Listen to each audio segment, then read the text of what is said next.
Yeah. Another one. Yep. Man, this town's changed. Yeah. About damn time.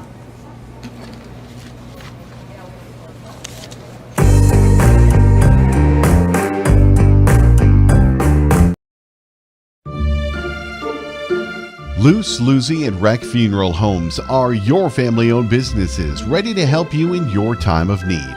With businesses in Gettysburg, Fulton, Miller, Highmore, and they service Cheyenne River Reservation. Mandy and Tiffany are there to answer any questions and help you along. Luce, Lucy, and Wreck Funeral Homes proudly support all local sports and activities.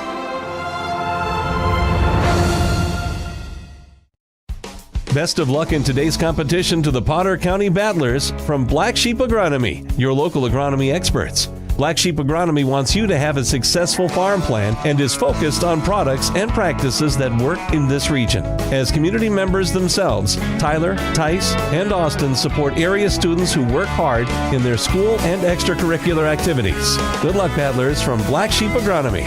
Call 842-6104 for all your agronomy needs.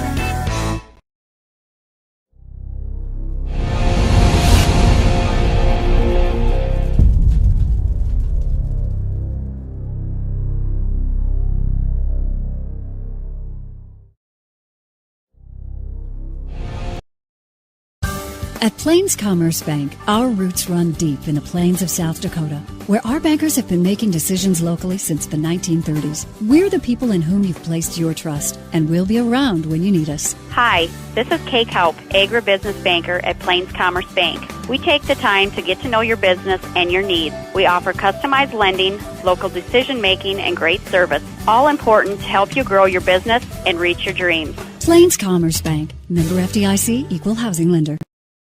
Make sure your grass is always greener with a new John Deere mower from your local C&B. Big or small, let the experts at C&B help you find the mower or utility tractor that will help you get the job done right. Stop in and check out the John Deere Z-Track mowers or take a load off with a new utility tractor with attachments available to help you with your projects of all sizes. Go green this summer at C&B. Learn more about available offers at DeereEquipment.com. Real tractors are green.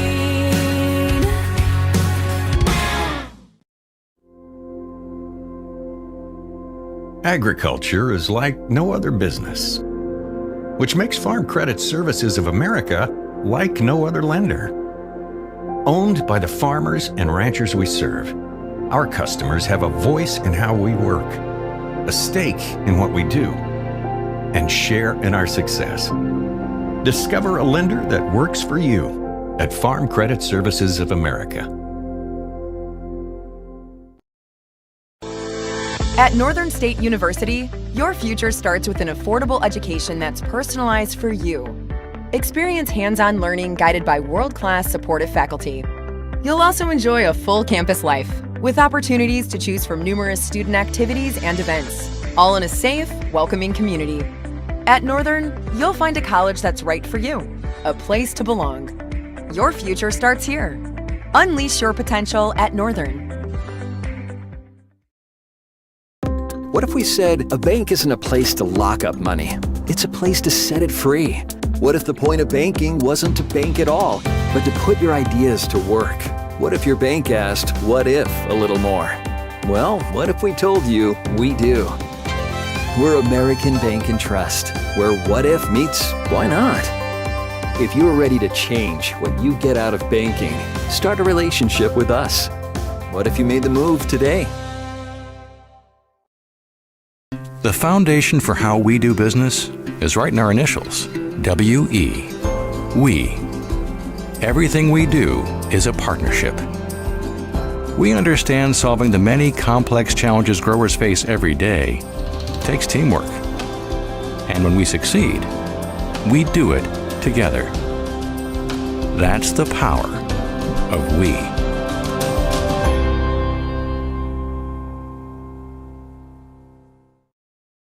Dakota Applicators can transform your space, whether it be a garage, basement, outside patio, or even your living quarters in the house with their concrete coatings. Epoxy Docs has a concrete coating that will fit your needs. Give Dakota Applicators a call at 605-290-0997 or go online to epoxydocsus.com. Dakota Applicators, a proud supporter of Potter County sports and activities. Every farm is unique, but all farmers have something in common: the desire to maximize their land and improve it for the next generation. You need a cooperative that offers peace of mind. AgTegra Cooperative is an ag partner that shares your values and is part of your community. From agronomy and grain operations to energy and feed, AgTegra will link your farm to the future. AgTegra Cooperative. Strong, stable, dependable. Allied Plumbing and Heating is your contact for business, farm, commercial, and residential plumbing needs located in Pierre. No job is too big or small for Allied. Put our over 50 years of experience to work for you. At Allied Plumbing and Heating, the only surprise we want for our customers is how fast they get the job done. That's why we offer free estimates on every single service, no hidden charges. Give them a call today at Allied Plumbing and Heating. Remember, you can rely on your allies. The innocence of youth. Is there anything any better? But soon they'll be in high school and facing all the same challenges you faced. How to make friends, how to fit in, how to be cool. We want our children to have everything they'll need to live fulfilling and productive lives. Make sure the kids in your family are among the more than 57,000 participants here in South Dakota who take part in high school sports or activities. Whether you're pregnant or planning ahead, you and your baby deserve a healthy start. We offer a wide range of services such as advocacy, health screenings and education, care coordination and car seat safety, participant empowerment, referral services, and fatherhood support. To learn more about Great Plains Healthy Start, visit greatplainstravelhealth.org or call one of our 5 service areas today. Brought to you by Great Plains Healthy Start, so that the people may live. We hope you are all enjoying the student productions of your school. Tonight's event and every event produced by your school during the school year are created, filmed, and produced by the students you love to follow and support. Become a booster of your school's live event coverage by becoming a sponsor. It's a great way to show your support of the athletes and students in your community. As a sponsor, you'll get great visibility for your business, organization, or family by supporting the live productions of your school. Your first car. It might not have been perfect, but that didn't matter. You loved it because you worked hard for it. You took care of it, and it took care of you, your friends, and maybe that someone special. And through it all, we were there working with you, for you, to make sure it was a smooth ride. Farmers Union Insurance. More choices, great rates, local agents. Contact your local Farmers Union Insurance agent today. Hoven Equity Exchange is your hometown source for high-quality fertilizer, seed, and feed. Their team of experts has been helping local farmers and ranchers since 1915. You deserve the best seed for the best crops and best feed mixes for your chickens, pigs, and other animals. Spring planning starts now, and they're there to help. Contact their seed and feed experts today. Hoven Equity Exchange is a proud sponsor of Potter County Athletics. Vilas Pharmacies in Gettysburg, Highmore, and Oneida are an independent family-owned business that exists to improve the quality of life for their customers and to make their community great. At Vilas Pharmacies, they work hard to ensure their pharmacists and staff not only assist customers with their needs, but build good relationships that will last for the long haul. If you want a first-class pharmacy experience from a South Dakota independent pharmacy, you've come to the right place. Vilas Pharmacy, a community pharmacy designed for you. At Northern State University, your future starts with an affordable education that's personalized for you. Experience hands-on learning guided by world-class supportive faculty. You'll also enjoy a full campus life with opportunities to choose from numerous student activities and events, all in a safe, welcoming community. At Northern, you'll find a college that's right for you, a place to belong. Your future starts here. Unleash your potential at Northern. Now's your chance for a great deal on smoking fast fiber internet from Venture Communications. Upgrade to the speed you need, up to 1 gig. And with whole home Wi-Fi included as part of your service, experience no-lag gaming, your favorite music, web surfing, HD video streaming, and connect to the latest smart devices. If you're ready for an upgrade, call or visit Venture Communications online. Schlachter Lumber in Gettysburg is a proud supporter of Gettysburg and surrounding community sports and activities. Schlachter Lumber has been serving the area since 1888. When it comes to building, come to Schlachter Lumber. They carry Valspar paints, Midland garage doors, Marvin windows, a large variety of Milwaukee tools. Schlachter Lumber services and repairs all kinds of tools and compressors. They're happy to provide you with a free estimate too. Call Schlachter Lumber at 605-765-9417. Proud to be a part of bringing you this game. Schlachter Lumber in Gettysburg.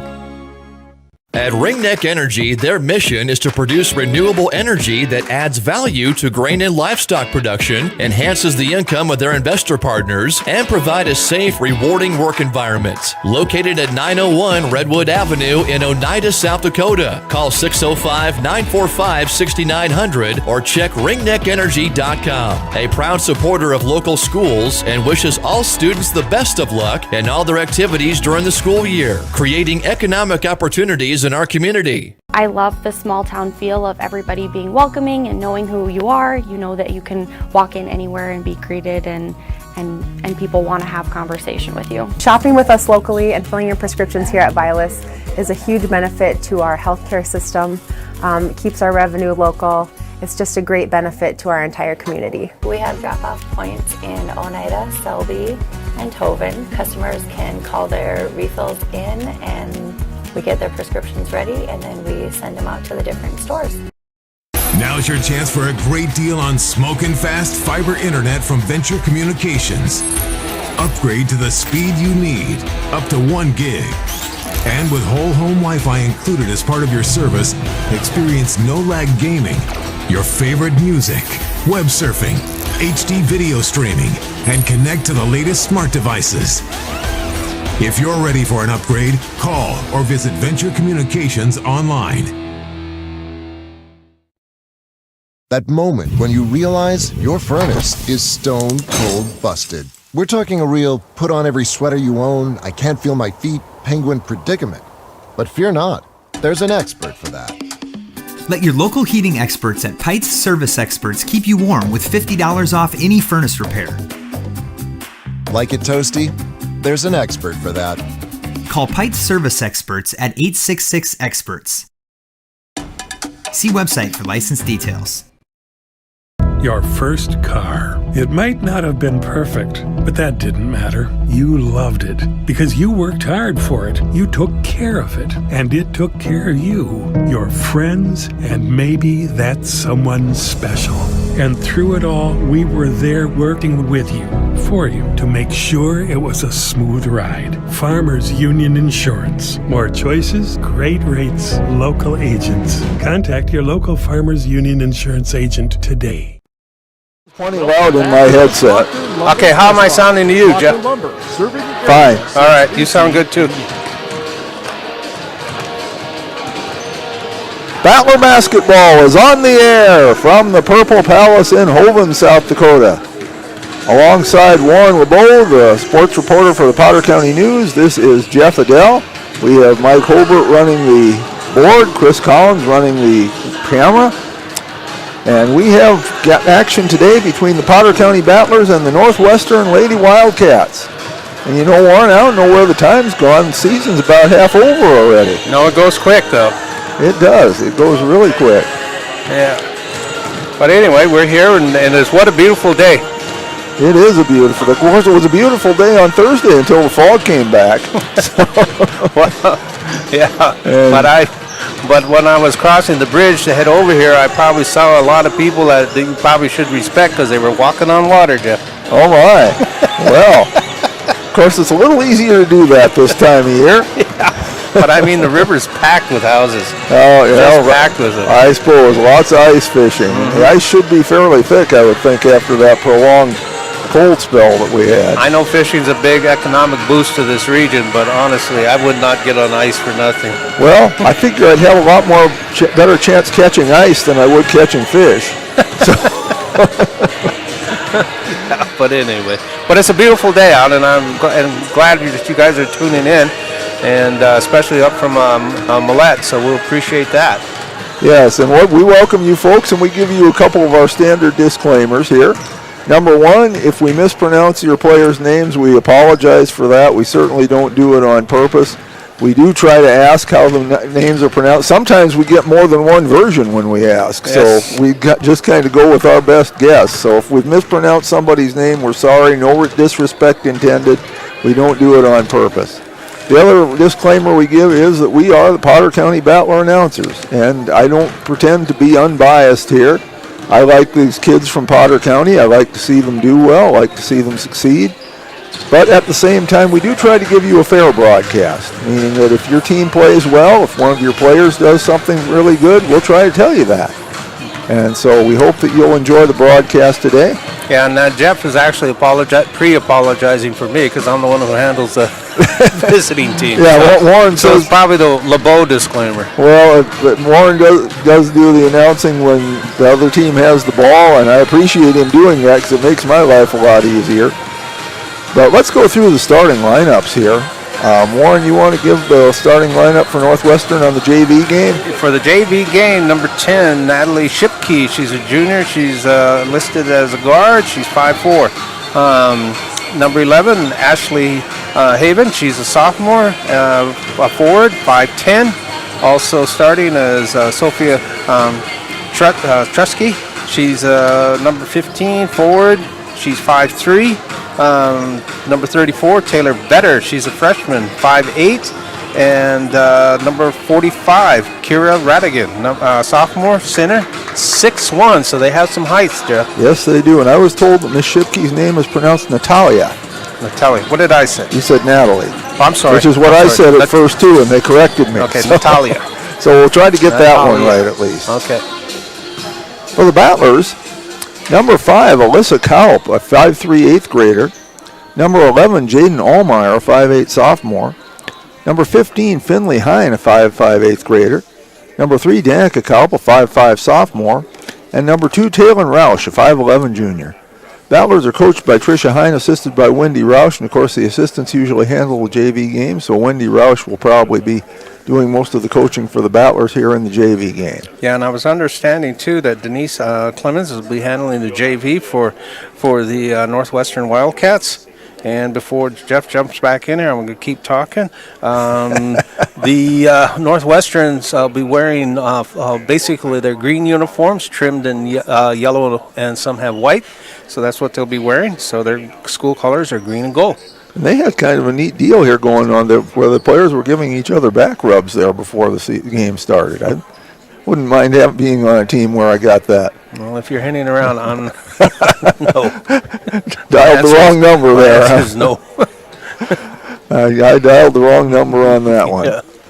Well, it looks like Carol Radigan is going to be jumping center. As you said, she is 6'1", so that's the logical choice. I assume it'll be Jaden Allmeyer for the Battlers. It usually is. She isn't out there yet. Now, Battlers still in their huddle. And for the hometown fans, you will get a kick because we'll get to see a lot of Finley Hine out there, as well as Alyssa Culp. I like to watch them handle the ball. Yeah, it's a pair of 8th graders that play on the Battler JV, and Finley plays a lot on the varsity as well. Number 5 and 15. So we're ready to go. Again, Radigan is jumping for the Wildcats. And she gets the ball. Coming on down, that is 15. Wait, now where am I? Oh, yeah, tried to drop it into Radigan, but taken away by Jaden Allmeyer. There's a quick pass from Danica Kaup to Finley Hine for a basket. Battlers get the first basket of the game. Trosky has it. Oh, good move. She put the defender on her hiney. Dropped over into Radigan. Radigan goes up, uses the board too, so we're tied up. And that looks early on like that might be the strategy, and I guess when you've got a player that's 5 inches taller than anybody on the other team, that's a good strategy. Hine has it. Bounce pass into Danica Kaup, but she traveled. 2-2 tie, just underway.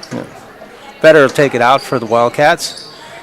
Pressure's being applied by the Battlers. They give it to Radigan. Radigan fires it down court. She throws it into Smith. Smith miss. Wildcats control. Radigan throws up a three. A little too strong. Battlers come away with the rebound. That's Danica Kaup with it. You'll see a lot of Danica in the varsity game, too. Over to Alyssa Kaup. Alyssa loses it, gets it back. Inside to Jaden Allmeyer to Taylon Roush. Hits it. Taylon with the basket. 4-2 Battlers. 4-2. Pressure still being applied. Radigan has it. She'll get it across the line. Almost lost it. There's a scrum now. Should be. They're going to call a jump. I'm willing to bet a Coke. But they did wait a little bit before they called it. Ball will go to the Battlers. Anytime two girls hit the floor, you can almost bet it's going to be a jump ball, which I don't think is right. Well, this time, they did wait quite a while before they called this one. Danica Kaup with it. Over to Hine. Alyssa Kaup has an open three, turns it down. Jaden Allmeyer with it to Hine. Hine to Danica. Danica has her shot blocked away. Better. That is Shipke with it. She's running to the left. She drops it off behind to Vetter. Vetter goes back to the middle to Torski. Ball loose and the Battlers tied up. There's another jump. That one they were a little quicker to call. Well, no, I'm not saying that. I'm just saying usually when girls hit the floor, that's when they'll call a jump. Taking it out is Vetter for the Wildcats on the left side. Ball's thrown up by Schmidt. It's no good. Pulled down by Shipke. Fired back up by Schmidt. No good. Danica Kaup comes away with it. Tries to get it to Alyssa. Let her a little too far. Can't run it down. Ball goes back to the Wildcats. Vetter will take it out. Ball goes into Radigan. Radigan kicks over to Schmidt. Schmidt's she lost the handle because I think she was moving her pivot foot, so she's kind of stuck between a rock and a hard place, but no harm, no foul. Wildcats will trigger it in. Again, that's Vetter. Offensive foul. They called on a illegal screen on Sophie Tursky. It's actually a pushing foul. There's no same place in the book you'll find a legal screen. So Sophia Trosky picks up their first foul of the game by either team. Danica Kaup with it, takes a three. Ooh, look good, Jeff, look good. Was right on line, but a little too strong, goes out of bounds, and it'll go to the Wildcats. Where me and Jeff were sitting, we were lined right up there. Looked good on the left. Vetter, again, as usual, is taking it in. She gets it into Shipke. Shipke drops it off to Smith. Smith's going all the way. She's short. Another tie-up. Yep, there's a held ball. That one I agreed with the call. I'll give you that. I'm not trying to win an argument. It's like arguing with my wife. I know there's no way I'm going to win. So, Battler ball. Alyssa Kaup has it. And for those you don't know, Danica. Jeff's profession, you can't argue with him anyway. Hine, long two, no good, short. Pulled down by Schmidt. She kicked it over to Torski. She still has it. Kicks it on over to Vetter. Vetter fired up his three. It's a little too short. Being chased down by the Battlers. Hine chased it down, and she's fouled. Foul will go on Natalia Shipke, I believe. Shipke. It does. That's her first. Second team foul. Rael Pursoon coming in for the Battlers, and Alyssa Kaup will go out. Or no, nobody's come out yet. Now Alyssa does. Also, Vetter came out, and 20. Molly Van Bad had it. Came in for the Wildcats. Danica Kaup with it. Danica drives in, stops. Van Hatter puts a stop on her. Taylon Roush runs that down, and we have a foul. Shipke definitely tied her up. And that's who gets the foul, Shipke. That's her second, so she will come out. Coming out is Shipke. Going in for the Wildcats is Hoisting.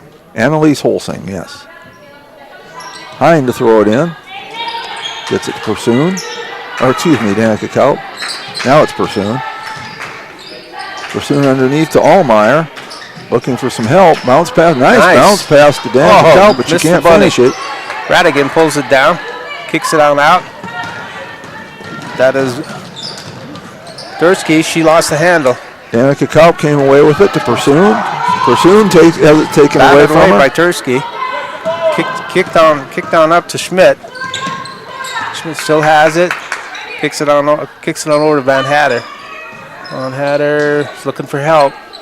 She could have dribbled. Radigan now has it. Drops on Tursky. Tursky, rattle in and out. Put right back up by Schmidt. Good positioning there by Michaela Schmidt to get that rebound. 4-4. Hine brings it up, and she's tripped by Sophia Trotsky. That's her second.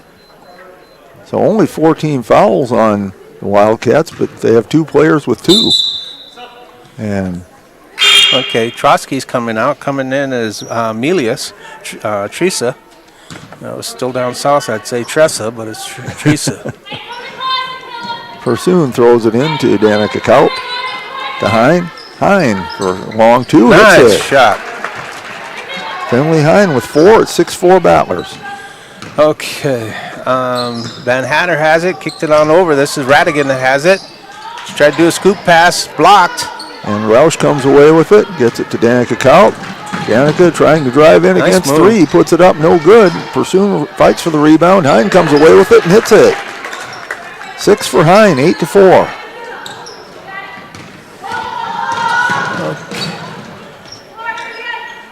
That's not Van Hatter. Yes, it is. Van Hatter throws it up. Roush gets the rebound. Gets it to Hine. We'll bring it up. Under a minute to play here, first quarter. Roush. Danica Kaup. Danica for 2. No good. Oh, it did go in. Good. I should have known better than to say that. 10-4. Battlers lead. 4 points for Danica. Goes into Medias, and she passed it over to Schmidt. And Schmidt picked up the pivot foot, trying to stop. Radigan's coming out for the Wildcats. Coming back in is Better. Ava Hartung makes her first appearance along with Alyssa Kaup. And Taylor Roush and Finley Hine go out. Hartung will throw the ball in. 42 seconds to play, first quarter. 10-4 Battlers. Hine has it. Alyssa Kaup has it. It's been a quick quarter, Jeff. Yeah, not much for fouls or anything. A long 2 for Danica Kaup. She has 6. 12-4. Okay. Ball went into Emilius. Hung on to it by Schmidt. Van Hatten has it. Skip pass on over. We're looking to go to Emilius. Wide left. Emilius is coming out. Coming back in is Trotsky.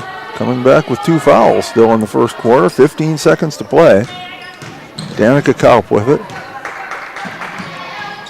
And that pass picked up by Van Hatter, goes out front to, went to, anyway, I'll catch up. Last shot was by Holsting, Annalise Holsting. Shot was too long, so with that brings an end to the first quarter. Potter County Battlers 12, Northwestern Wildcats 4. And we'll be back after this. This is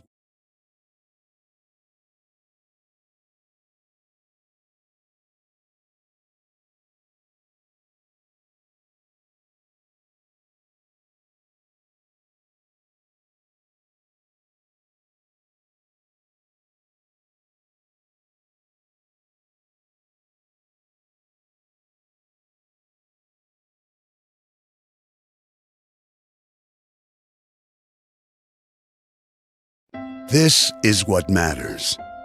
This is beyond X's and O's. This is the difference mutual respect makes. This is what character looks like. This is what defines us in South Dakota. This is sportsmanship. School sports, it's not the outcome that matters most, but the way the games are played. This message presented by the South Dakota High School Activities Association and the South Dakota Interscholastic Athletic Administrators Association. Welcome back to the Schlachter Lumber Press Box. Schlachter Lumber, serving the area since 1888. And we're ready to go with the second quarter. It's Wildcats ball. Okay, so on the floor is Shipke, Schmidt, Drosky, Better, and Radigan. So that's the starting lineup for the JVs.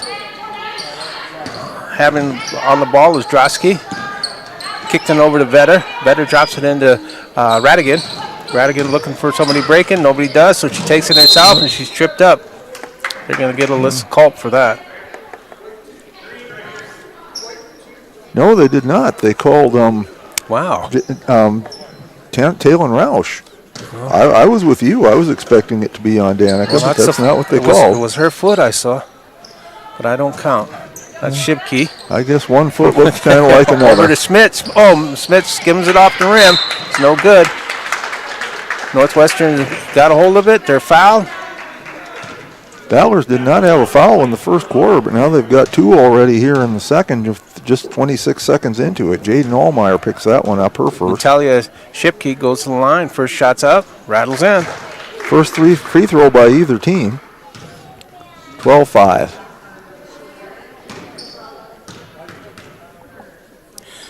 Second one's up, no good. Nice rebound there, but missed the shot was Carol Radigan. Paige Allmeyer pulled it down, gets it to Alyssa Kaup, down court to Roush. To Jaden Allmeyer, no good. Goes out of bounds. On the court for the Battlers, we have Jaden Allmeyer, Paige Allmeyer, Taylor Roush, Alyssa Kaup, and Finley Hine. Hine will throw it in.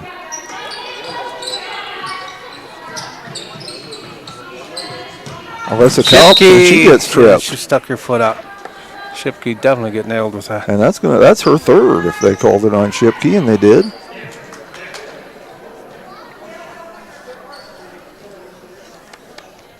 So three personals leave her in. Yeah. Well, that's how you learn, I guess. Here's Hine throwing it into Alyssa Kaup. And the JV game is for learning. So Kaup needing some help. Yeah, Trosky did a good job defending her.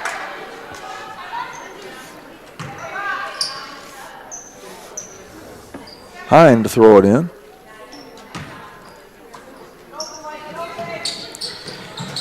Alyssa Kaup with it. Kaup gets it to Paige Allmeyer. To Hine. Bounce pass into Roush. Roush. Oh! Held ball. Yeah. Stays with the Battlers. Hine with it.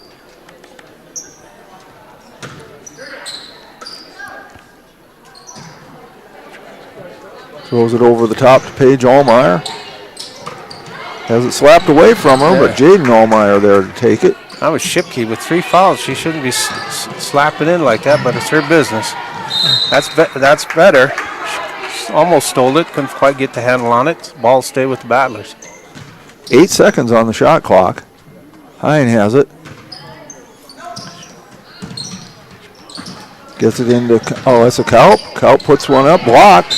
Goes out of bounds. Yeah, Radigan did a good job. Yep. 5 on the shot clock now. Battlers can't take too much time here getting a shot off. Hine has it. Gets it underneath to Alyssa, but it's taken away. Shipke has it. She's being double teamed. She kicks it out to Schmidt. Schmidt's going into left. She kicks it back out. Trosky's following up. Nice nails it all in motion. 12-8. The 8-point lead cut in half to 4. Alyssa for a long 2, no good. Ball's pulled down by Shipke. She's being double teamed, gives it to Radigan. Radigan kicks it back to Shipke on the left side. Slowing it up. Looks like they want to set up an offense. She's looking for help. She finds Vetter. Vetter kicks it out to Schmidt. Schmidt try to find Shipke. Trosky over to Radigan. Radigan has it between the legs and out of bounds. So Battlers catch a break. They'll take the ball with 3:57 remaining in the second quarter. Jaden Allmeyer throws it into Hine.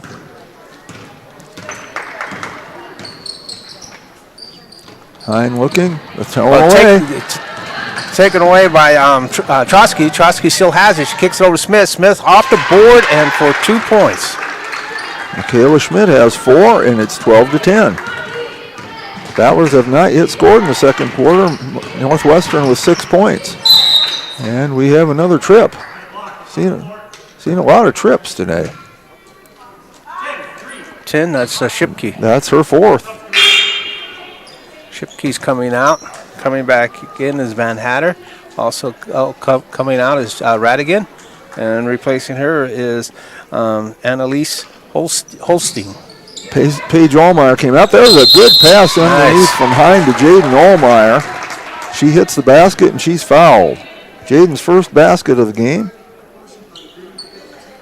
15, Sophia Trotsky, that's her 3rd. So they don't have a lot of fouls, but they're all generated by 2 players. Allmeyer hits the free throw. Battlers get their lead back up to 5, 15-10. Kicks it in. Schmidt has it. Back over to Trotsky. Trotsky's trying to go all the way. Skims off the board.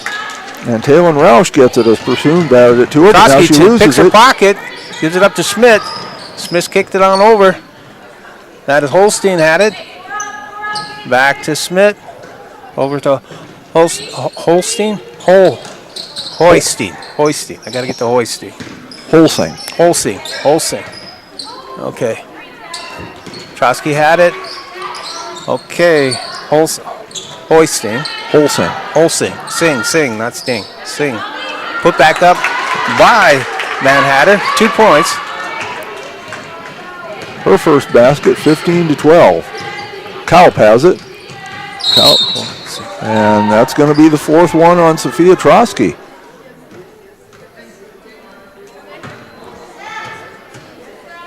Northwestern with only 8 fouls in the game, but 4 of them are on Shipke and 4 are on Trotsky. And Trotsky staying in, at least for now. Allmeyer had it underneath, takes it back out to Pursoon. Kaup. Hine gets in trouble, gets out of it, takes it to Alyssa Kaup, who hits a long 2. Alyssa's first basket of the game, 17-12. Kicked up onto Hoising. Hoising kicks it out to Vetter. Vetter fires it up. Nice looking shot, a little too long. Hoising had it and she dribbled it out of bounds. Ball turnover.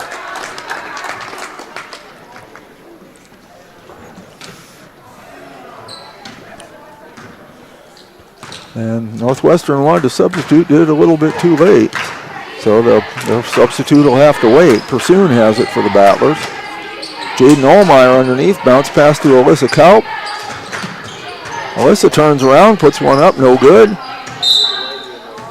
Ball knocked out of bounds by Jaden Allmeyer, and it'll go to Northwestern. Radican's coming in, replacing Vetter. So again, Sophia Trotsky left in there with the 4 fouls. Van Hatten be triggering in. We're under 2 minutes, 1:56 on the clock. Trotsky has it. And I believe we got a foul there. Nope, timeout. Timeout called by Northwestern. We'll take it as well. We'll be back. Battlers up 17-12. Hey all family and friends, out watching our Potter County Battlers compete in tonight's game. All of us at the Hoven Co-op are behind the athletes, giving it all they've got, every play of the game while striving for the win. We are cheering for your success tonight. Not only tonight, but in the classroom, on the farm, wherever your life takes you. Good luck, Battlers, in tonight's game and all season long. The Hoven Co-op is proud to support our area youth, the future of this community. Best of luck from the Hoven Co-op. Go Battlers! Welcome back to the Schlachter Lumber Press Box. Schlachter Lumber, serving the area since 1888. 1:52 to play, second quarter. Battlers 17, Northwestern 12. Northwestern ball.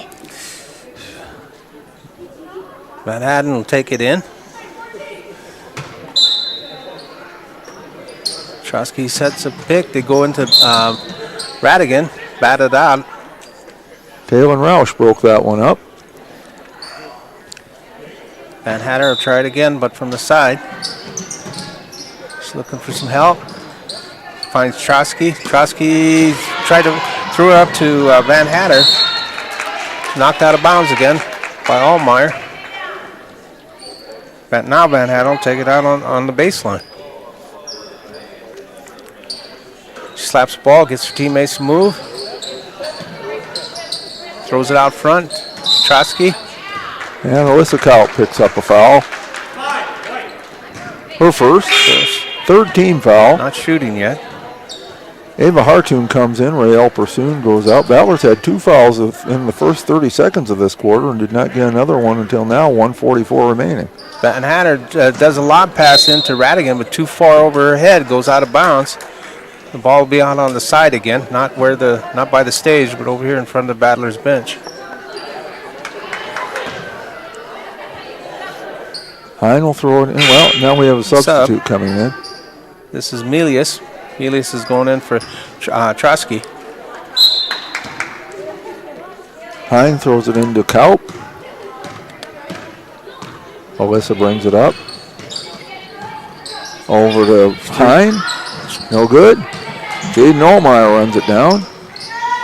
Kaup takes it into the lane, puts up a tough shot. No good.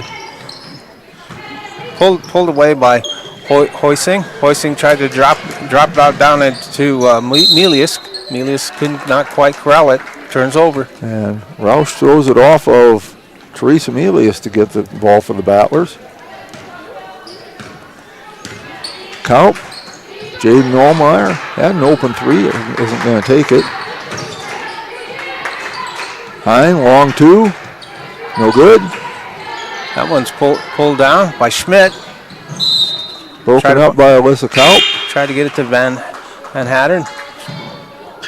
Like Jeff said, knocked out of bounds. Better's coming in.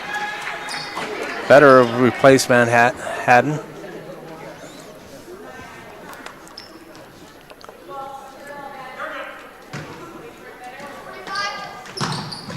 Better gets it in. Radigan has it. Kicks it out into Hoising. Hoising dropped it into Schmidt. Radigan, I thought she walked, but there's no call, so she gets 2 points. 4 for Kiara Radigan, 17-14. Hine coming quickly down the court. Allmeyer, long 3. No good. Roush gets the rebound. Drives in, puts it up, no good, but she's fouled. Radigan with the body. Her first personal. So that'll send Jaden Allmeyer to the line. She's 1 for 1 from the line. That's the only free throw the Battlers have shot so far today. Kira Radigan's a sophomore. I've been kind of impressed with that's her first foul. She's been banging in there, so she's pretty good at watching what she does. Free throw is no good.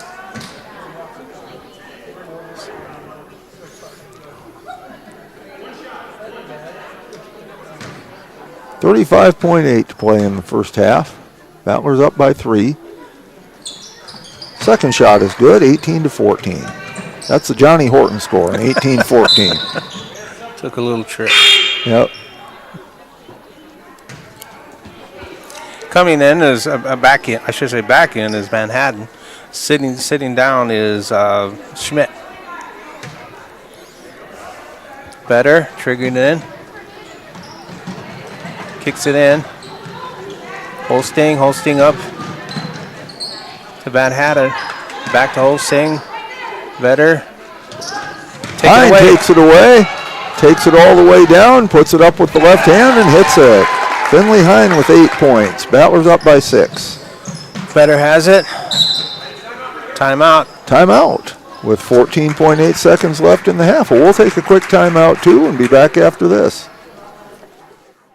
CoreCares helps individuals stay at home by offering caregiving, nursing, and medical alert systems in over 55 communities in South Dakota. Specializing in tasks like bathing, meal prep, and medication setups, our well-trained staff delivers exceptional care. We invest in our team through customized training and comprehensive benefits. To learn more about job opportunities or services, visit our website at corecares.com. CoreCares, proudly serving our community. If it was football, he said he did it to break the momentum and get the momentum going into the second half if they score. So 14.8 seconds remaining in the second quarter.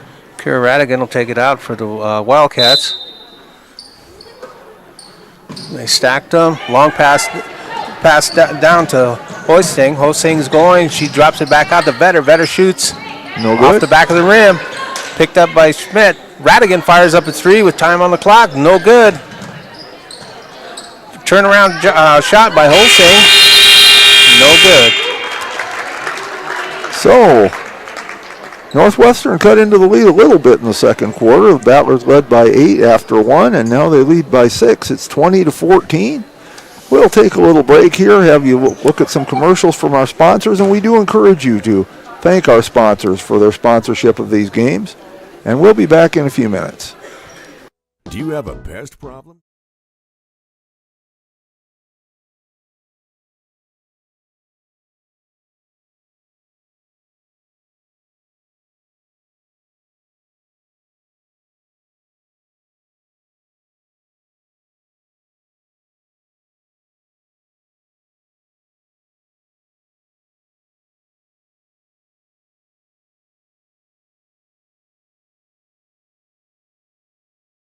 Do you have a pest problem? Got bats, ants, termites?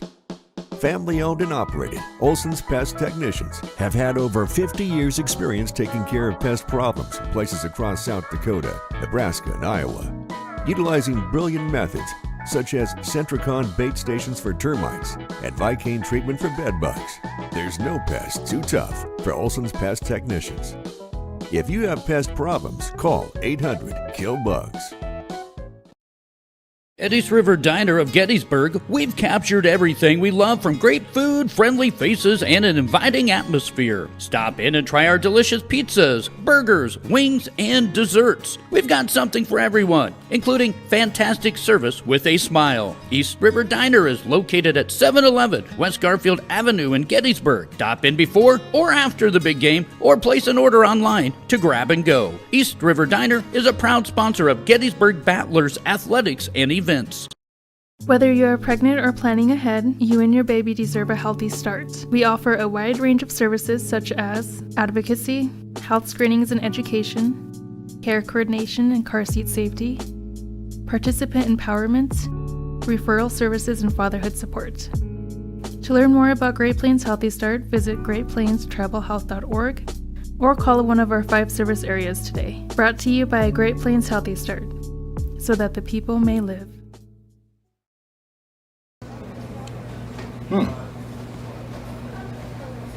Yeah. Another one. Yep. Man, this town's changed. Yeah. About damn time.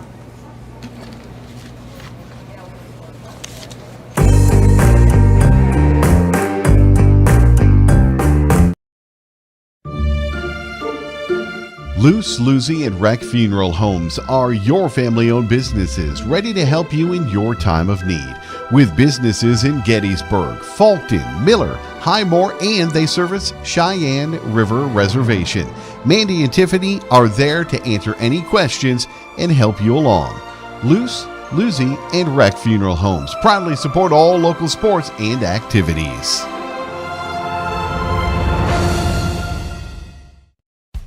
Best of luck in today's competition to the Potter County Battlers from Black Sheep Agronomy, your local agronomy experts. Black Sheep Agronomy wants you to have a successful farm plan and is focused on products and practices that work in this region. As community members themselves, Tyler, Tice, and Austin support area students who work hard in their school and extracurricular activities. Good luck, Battlers, from Black Sheep Agronomy. Call 842-6104 for all your agronomy needs.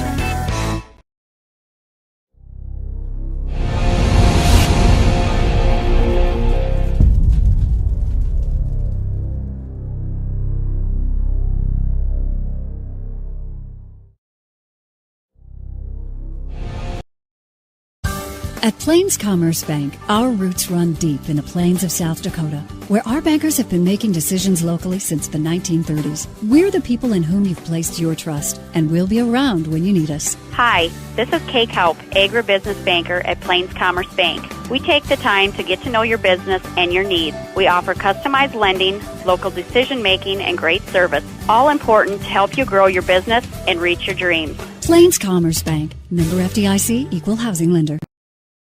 Make sure your grass is always greener with a new John Deere mower from your local C&B. Big or small, let the experts at C&B help you find the mower or utility tractor that will help you get the job done right. Stop in and check out the John Deere Z-Track mowers or take a load off with a new utility tractor with attachments available to help you with your projects of all sizes. Go green this summer at C&B. Learn more about available offers at DeereEquipment.com. Real tractors are green.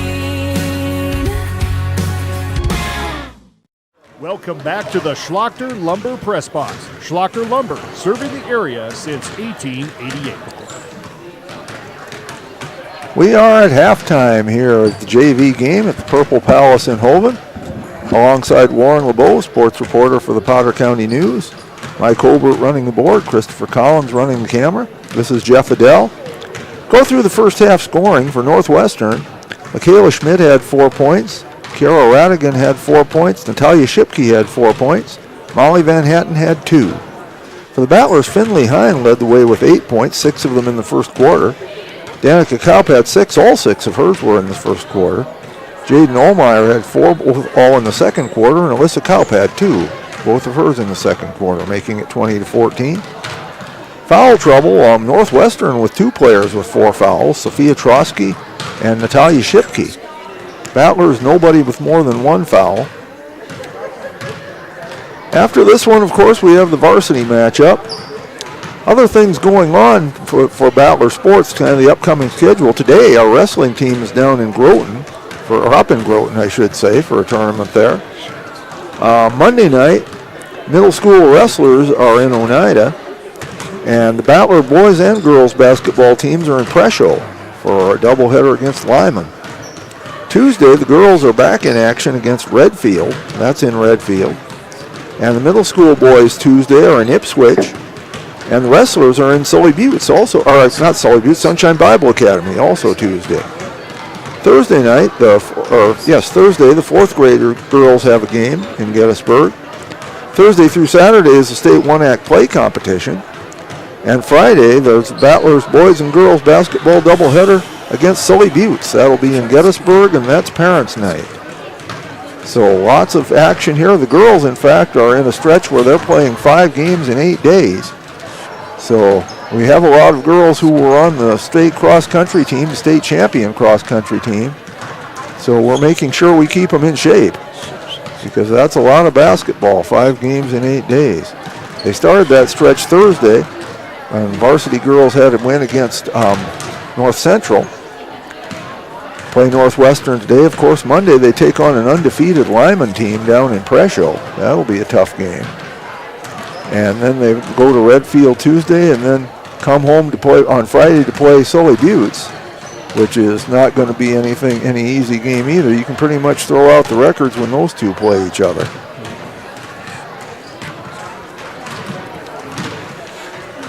So we have a lot of action coming up here. The next time we will be on the air with you will be Friday from Gettysburg for that Sully Buttes doubleheader. I've sent a text to Mike Schlachter to ask if he can give us some updates on how the wrestlers are doing. He has not done so yet, but they might, he's got a lot to do coaching the wrestling team. And he might not have had time to, or there might not have been a break yet. But we'll keep trying to get some sort of an update on how the wrestlers are doing. First quarter break, the Battlers led 12-4. Halftime score 20-14. They had the lead cut down to 3 points at one point, but Battlers built it back up to 6 by the half. Varsity game, of course, to follow this one.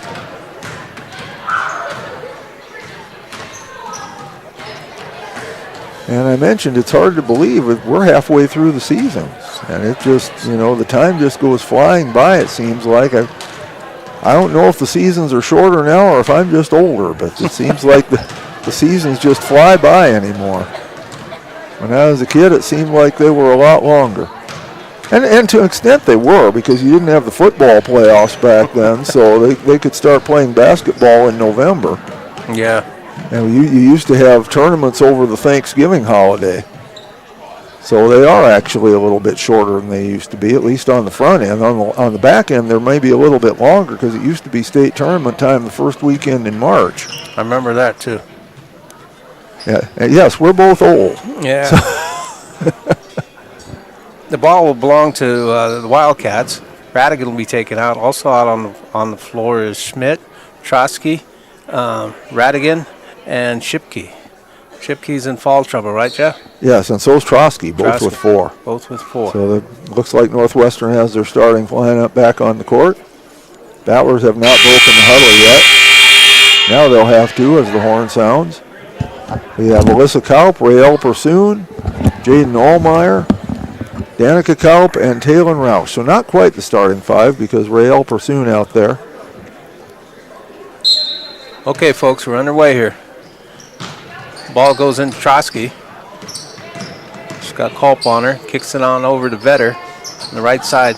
Back out to Shipke. She throws it away. Danica Kaup with the steal, takes it all the way, has it blocked, but she's fouled. Yeah, Schmidt blocked her, but she said got her on the arm.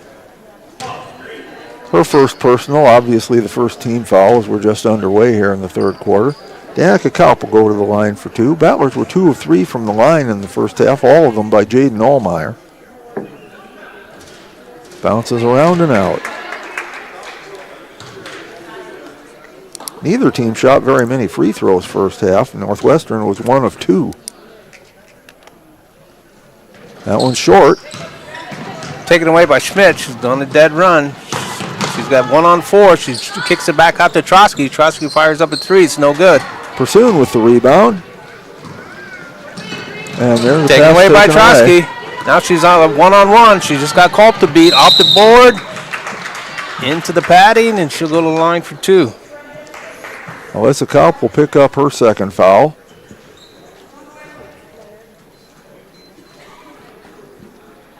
First trip to the line for Trotsky. Dribbles, sets, fires. Shooters roll.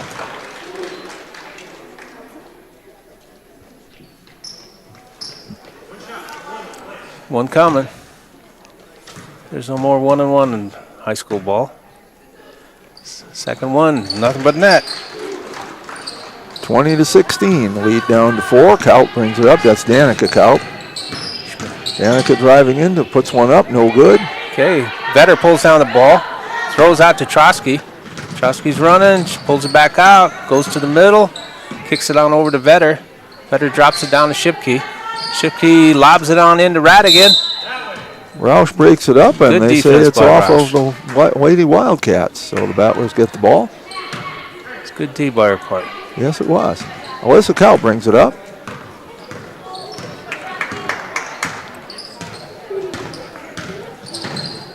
To Danica. Danica, the long 2, off the backboard and in. You don't have to call glass, it just has to go through. Kick back over to Vetter. Vetter fires on down to Smith. Smith kicks it to Shipke. Shipke throws up the 3s. No good. Trotsky runs down the long rebound. Back to Schmidt. Over to Shipke. Dropped into Radigan. Radigan forces it up. No good. Jaden Allmeyer with the rebound. Gets it to Danica Kaup.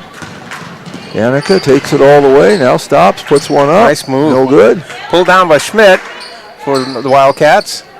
She throws out ahead to Vetter. They don't have the numbers, so she'll slow it up. Gives to Radigan. Radigan's trying to go all the way in. Stumbles, throws it up. She's fouled, though, so she'll go to the line. She'll have to earn it. Taylor Roush called for the foul. That's her second. Radigan's first trip to the line. First one, short.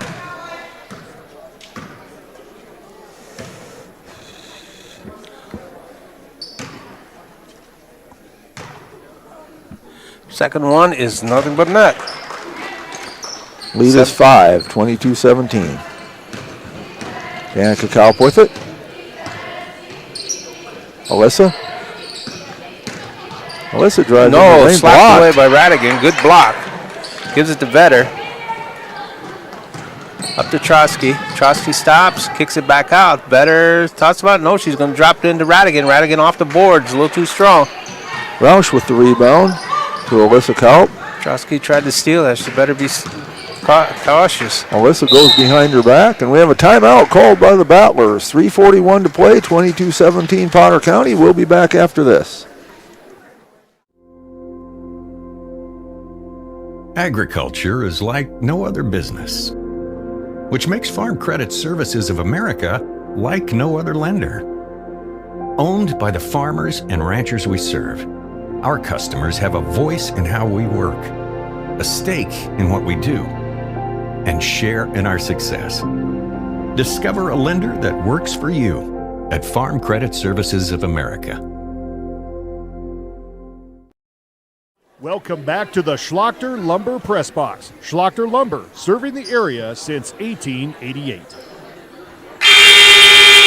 Battlers leading it by 5, 22-17. They've led pretty much the whole game, but they haven't been able to pull away. It's been hanging right around this same area most of the game. Every once in a while, the Wildcats look like they're going to catch up. And every once in a while, the Battlers look like they might pull away, but neither has happened so far. Cleaning up a little bit of water or something that spilled on the court. Basketball is a game of runs. You know, usually you put together anywhere from 4 to 10 points, and that's a run. In girls, I think it's a spurt. Like you get 4-6 and then stop, and then you get 4-6. So there's Danica Kaup for 3. No good. No good. Pulled down by Shipke. She's running. She's not going to run. Kaup turns around, fires. Air ball. Pursuing with the rebound. Oh, tried to get it. Does get it up to Allmeyer. And Jaden hits it. Nice pass by Pursuin. And, there's somebody down. Trotsky goes down hard. Allmeyer with 6 points. Battlers are up 7, 24-17. I think Trotsky's got a knee burn out of that one. She gets, slapped away by Kaup.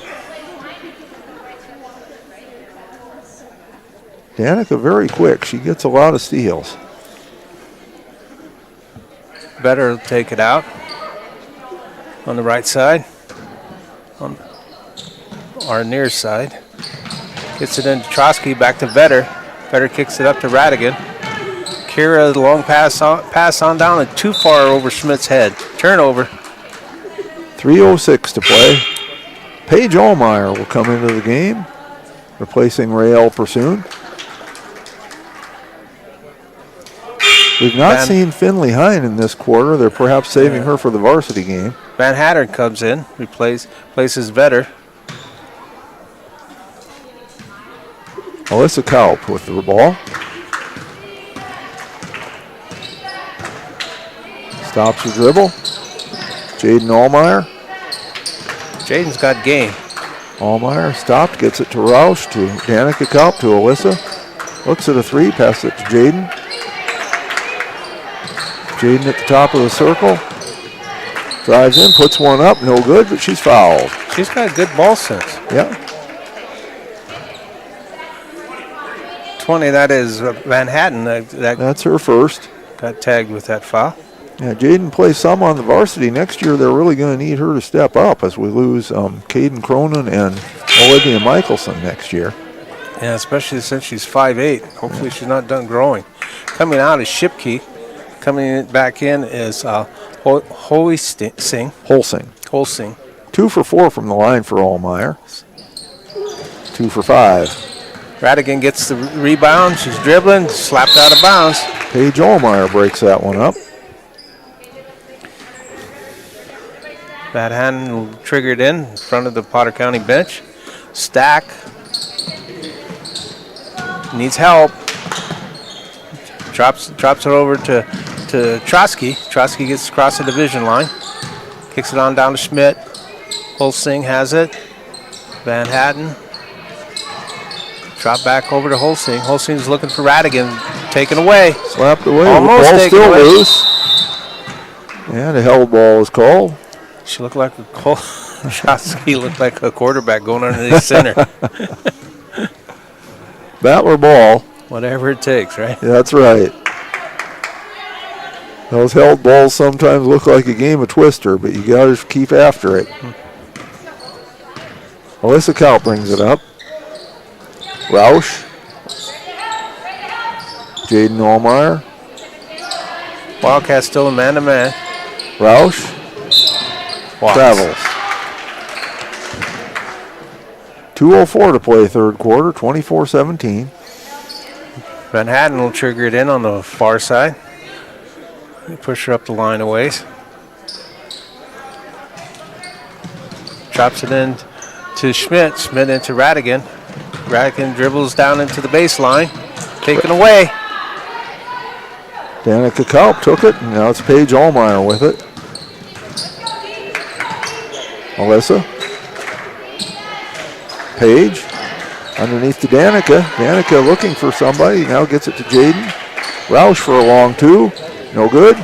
Paige Allmeyer came flying in there. Knocked it away, and Alyssa Kaup comes away with it. Roush. Jaden Allmeyer. Jaden drives underneath the basket. Tries a reverse layup. It's blocked. Blocked by Van Hatten. And we have a held ball. It'll go to Northwestern. Good block. Vetter's coming in. Replaces Radigan. Curie will go out. We're at 1:24 to play. Vetter will take it out on the baseline. Spot, she can't move. Gets it into Schmidt. Schmidt back to Vetter. No problem getting across the division line by the Wildcats. Now she's looking for help. Drops it to Schmidt. Schmidt uses the board too. Nice pass. Schmidt with 6, 24-19.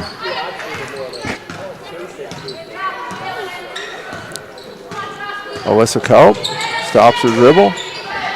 Jaden Allmeyer, Paige Allmeyer, Roush, Jaden, Alyssa. Tries to get it underneath to Danica. Ball's taken away by Vetter. Kick down out to Trotsky. Trotsky's running. Coming up on 30 seconds. Van Hatter fires up at 3. Off the board. Too strong. No good. Cleaned up by Schmidt. Schmidt couldn't find it. Kicked it back out to Trotsky. Trotsky had it. Kicks it over to Schmidt. Back down to Trotsky. Trotsky in the corner. She fires it up short. Jaden Allmeyer comes away with it.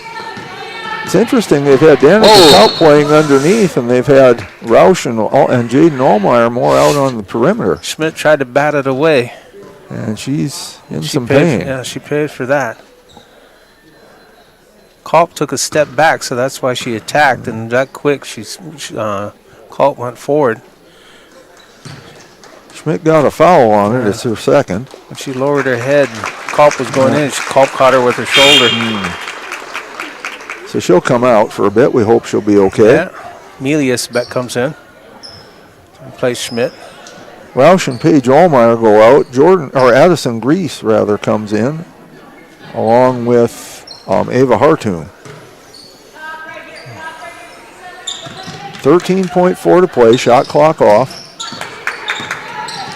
Alyssa with it. Oh, she threw it away. She thought Jaden was going to stay there, and Jaden moved. Vetter will trigger it in. Potter County's in their 3-court press. Radigan's coming in. Radigan's coming in for Vetter. Oh, no, excuse me. She came in for Melius. Vetter will stay in. 7.2. Football pass down. So the Battlers will get it underneath their basket. No, it was touched. Oh, they say it was touched. touched. One referee says it was down here, and the other one says it's over there. And they say it's not touched. I guess there is peels in referee.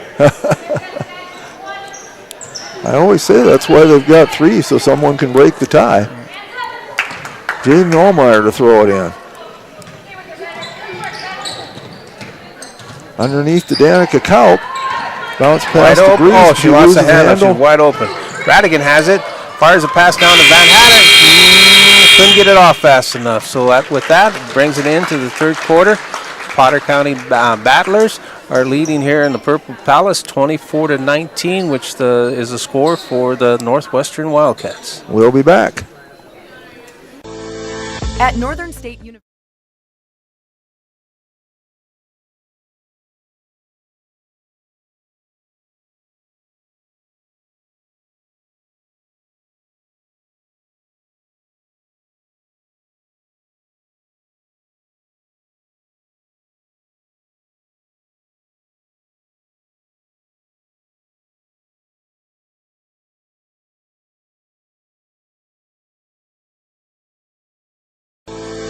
At Northern State University, your future starts with an affordable education that's personalized for you. Experience hands-on learning guided by world-class supportive faculty. You'll also enjoy a full campus life, with opportunities to choose from numerous student activities and events, all in a safe, welcoming community. At Northern, you'll find a college that's right for you, a place to belong. Your future starts here. Unleash your potential at Northern. Welcome back to the Schlachter Lumber Press Box. Battlers Schlachter Lumber, ball. serving the area since 1888. Battlers lead at 24-19. They come out for the fourth quarter with Finley Hine, Taylon Roush, Jaden Allmeyer, Danica Kaup, and Alyssa Kaup. Hine will throw it in. Battlers up by 5. Alyssa, Danica turns down a 3. Bounce pass into Hine. She misses the shot, but she's fouled. They'll tag Radigan.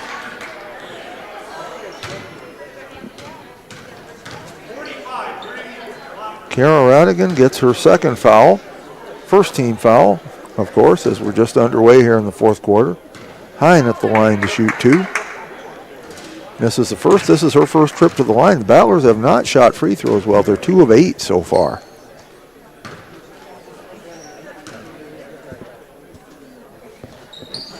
And 2 of 9. Curls out. But a good fight for the rebound there by Jaden Allmeyer. She gets the held ball. Tied up Radigan.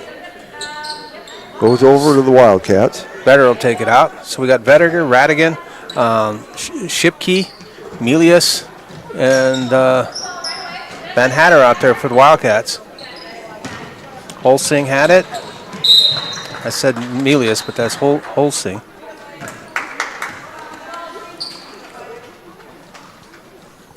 So the Battlers get the ball. Hine has it and gets it into Alyssa Kaup.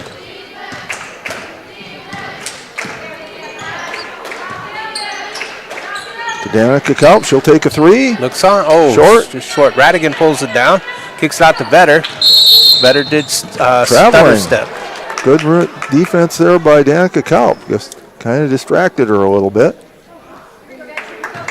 So Battler ball. Hine to throw it in. Somebody's got to move. They get it into Alyssa Kaup. Alyssa in some trouble. Bounce pass out to Roush. Underneath to Hine. Kicks it back Nice out pass. to Alyssa. No good. Rebound goes out of bounds. It'll stay with the Battlers. 5:08 to play.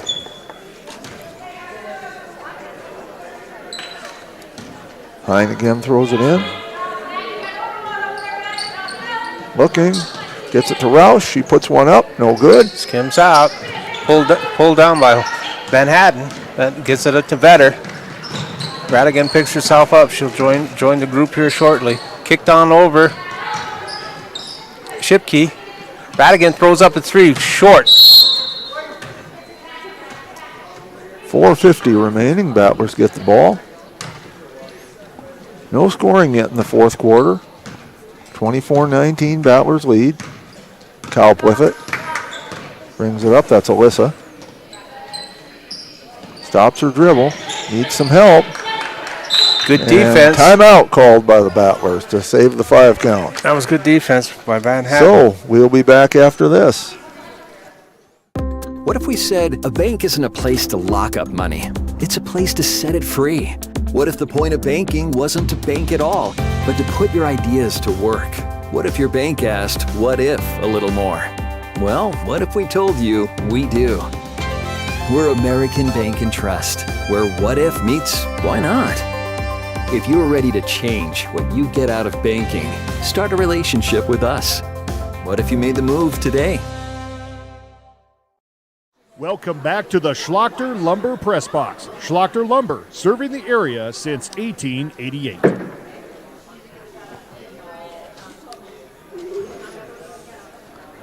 .438 to play. Battlers up 24-19. That was the score at the end of the third quarter, and it's still the score.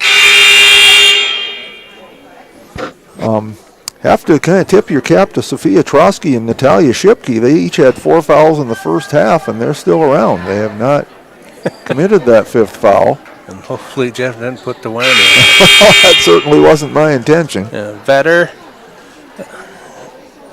Melius, Shipke, Manhattan, and Melius are out there. Hine to throw it in.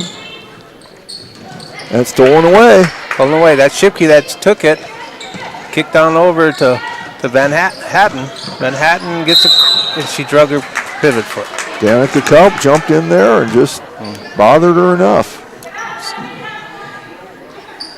Hine to throw it in again. 4:30 to play. She'll try to get to Alyssa Kaup, and she does. Alyssa brings it up. Underneath to Danica, she puts one up and hits it. Danica Kaup with 10 points. Battlers up 7. Better gets it in. That was Melius. Melius kicks it back out to Vetter. Vetter has it. Try to go to Holsing. Stolen away by Hine. She'll take it all the way, puts it up. No good, but she's fouled. Now give it to Holsing.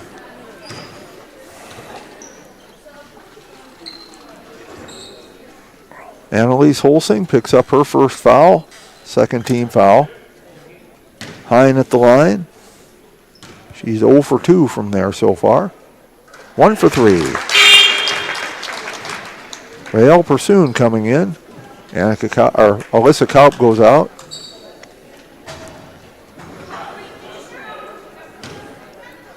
Radingate's getting ready to check in for Northwestern. Shot no good. She'll have to wait. This is Shipke that has it. Shipke's going into the middle, being dogged by Allmeyer.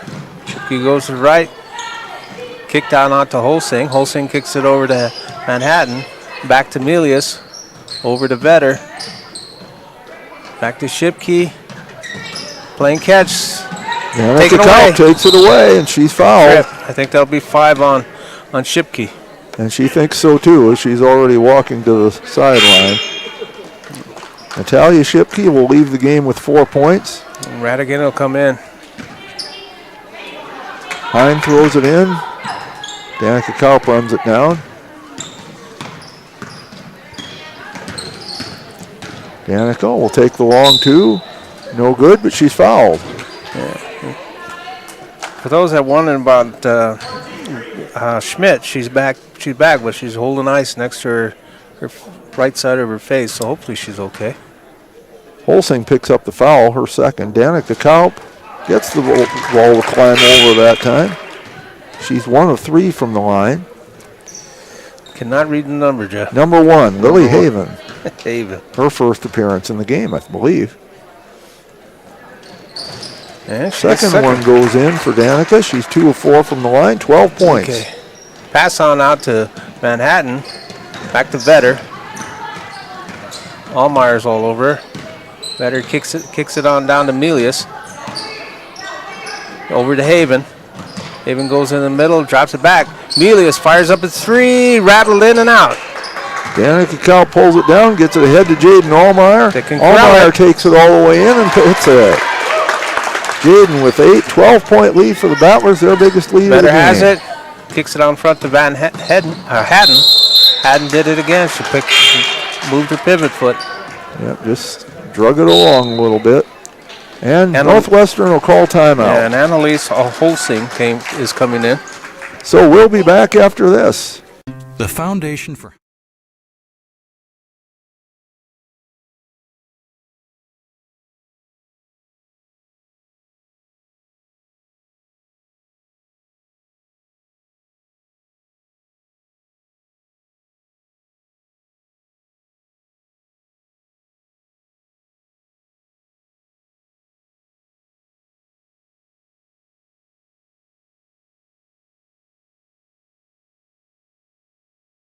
Welcome back to the Schlachter Lumber Press Box. Schlachter Lumber, serving the area since 1888. We are back. Battlers with their biggest lead of the game at 12 points, 31-19. It'll be Battler ball. 2:56 to play. It's not over yet. A couple of threes would change that score in a big hurry. 4-possession game, and it sounds good, but and certainly you'd rather be up 12 than down 12, but it's a long way from over.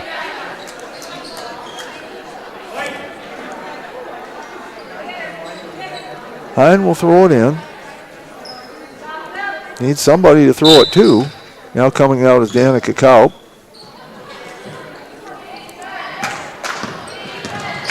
Danica brings it up. Jaden Allmeyer. Jaden to Hine. Hine drives in, puts one up, no good, but she's fouled. By Haven.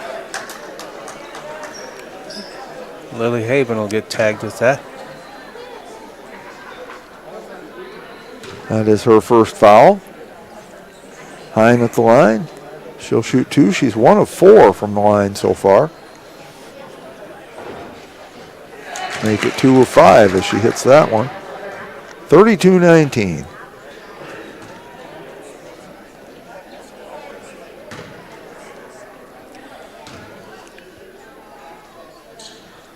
Second one no good. Roush pulls down the rebound, but has it stolen away. By Haven. Haven's got Northwestern running the other way. Lily Haven, a 7th grader. Taken away, though. Allmeyer takes it all the way, but then loses Lost it. the handle. Vetter will go out. Triggered in on the right side. Wilson's coming in. Let's see, this is Amaya Wilson coming into the game. Ball goes to the hands of Holsing, but she finds Van Hetter down there, dropped into Wilson. Wilson said, Coach, should have put me in earlier. 32-21, Battlers up 11. Danica Kaup with it. Wilson, an 8th grader, so they have scored right away. A couple of young players out there. Hine gets it underneath the basket, puts it up and in. What did John Fogarty say? Put me in, Coach. There you go. I'm ready to play today. 12 points for Hine. Kicks it out to Vetter. Vetter's on top of the key. Over to Haven. Haven fires up the 3. Wilson grabs the rebound. It's out of bounds, though. Alyssa Kaup coming back in, replaces Rael Pursoon. 34-21, minute 47 to play. Hine has it. That's stolen away. Holsing steals it. Stops, pops a long 2. That's it. Holsing's first basket, 34-23. Hine has it. Taken away by Holsing. Holsing's got one person. Oh, she lost the handle. Growls it. Now she's tied up. Nope, they're going to call foul. That'll be on Hine. Her first. Wilson will go on to the baseline on the right side of the basket, trigger it in. First team foul. They're running the box. So it'll be screen set underneath. Nope. They kick out. Long pass out. Vetter throws up a 3, rims out. Hine gets the rebound. Minute 16 to play. Gets it to Alyssa Kaup. Alyssa brings it across. Van Hatter kept banged on her one too many times. Van Hatten picks up her foul. That's her second. And we're in the bonus. So Alyssa Kaup will go to the line. Her first trip to the line today.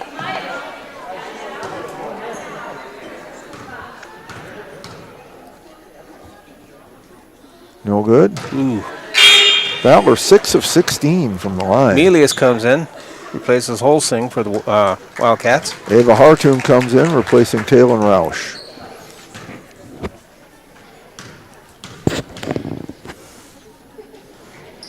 Second free throw is good. 3 points for Alyssa.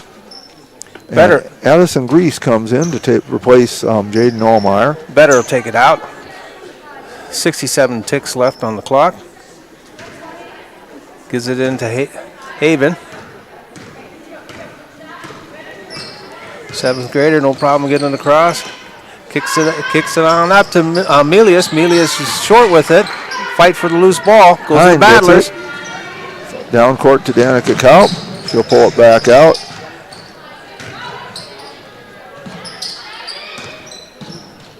Alyssa Kaup with it. Looking. Drives toward the basket. Stops. Back out to Hartoon. Shot it. To Grease. There you go. Grease will take a long two. No good. Still loose. Hine gets the rebound. Shot clock is off. Alyssa Kaup driving in. Puts one up. Hits it. Alyssa with 5 points. 37-23. 20 seconds to play. This is Haven with it. Kicks it on over to Vetter.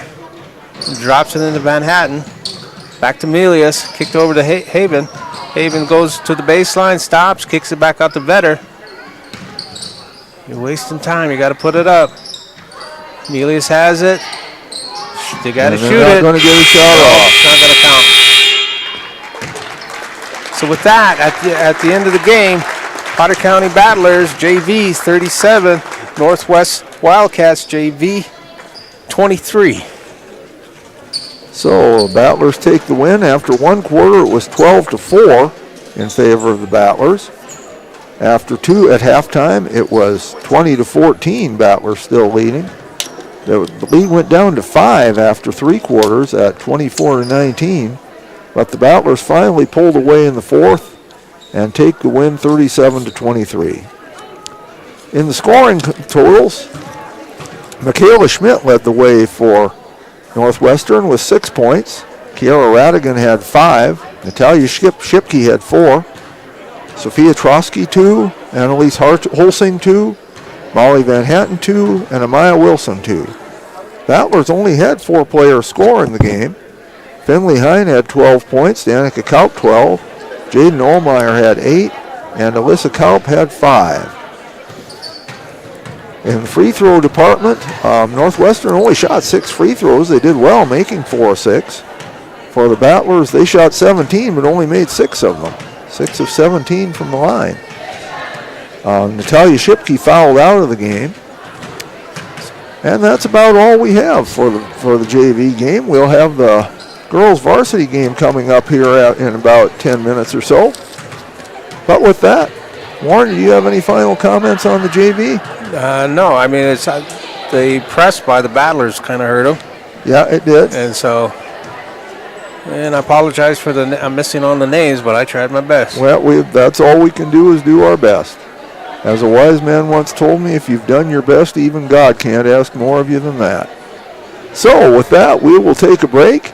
Be back in about 10 minutes. We encourage you to watch the commercials and tell our sponsors how much you appreciate their support of Battler Sports. The Foundation Dakota Applicators can transform your space, whether it be a garage, basement, outside patio, or even your living quarters in the house with their concrete coatings. Epoxy Docs has a concrete coating that will fit your needs. Give Dakota Applicators a call at 605-290-0997 or go online to epoxydocsus.com. Dakota Applicators, a proud supporter of Potter County sports and activities. Every farm is unique, but all farmers have something in common: the desire to maximize their land and improve it for the next generation. You need a cooperative that offers peace of mind. AgTegra Cooperative is an ag partner that shares your values and is part of your community. From agronomy and grain operations to energy and feed, AgTegra will link your farm to the future. AgTegra Cooperative. Strong, stable, dependable. Allied Plumbing and Heating is your contact for business, farm, commercial, and residential plumbing needs located in Pierre. No job is too big or small for Allied. Put our over 50 years of experience to work for you. At Allied Plumbing and Heating, the only surprise we want for our customers is how fast they get the job done. That's why we offer free estimates on every single service, no hidden charges. Give them a call today at Allied Plumbing and Heating. Remember, you can rely on your allies. The innocence of youth. Is there anything any better? But soon they'll be in high school and facing all the same challenges you faced. How to make friends, how to fit in, how to be cool. We want our children to have everything they'll need to live fulfilling and productive lives. Make sure the kids in your family are among the more than 57,000 participants here in South Dakota who take part in high school sports or activities. Whether you're pregnant or planning ahead, you and your baby deserve a healthy start. We offer a wide range of services such as advocacy, health screenings and education, care coordination and car seat safety, participant empowerment, referral services, and fatherhood support. To learn more about Great Plains Healthy Start, visit greatplainstravelhealth.org or call one of our 5 service areas today. Brought to you by Great Plains Healthy Start, so that the people may live. We hope you are all enjoying the student productions of your school. Tonight's event and every event produced by your school during the school year are created, filmed, and produced by the students you love to follow and support. Become a booster of your school's live event coverage by becoming a sponsor. It's a great way to show your support of the athletes and students in your community.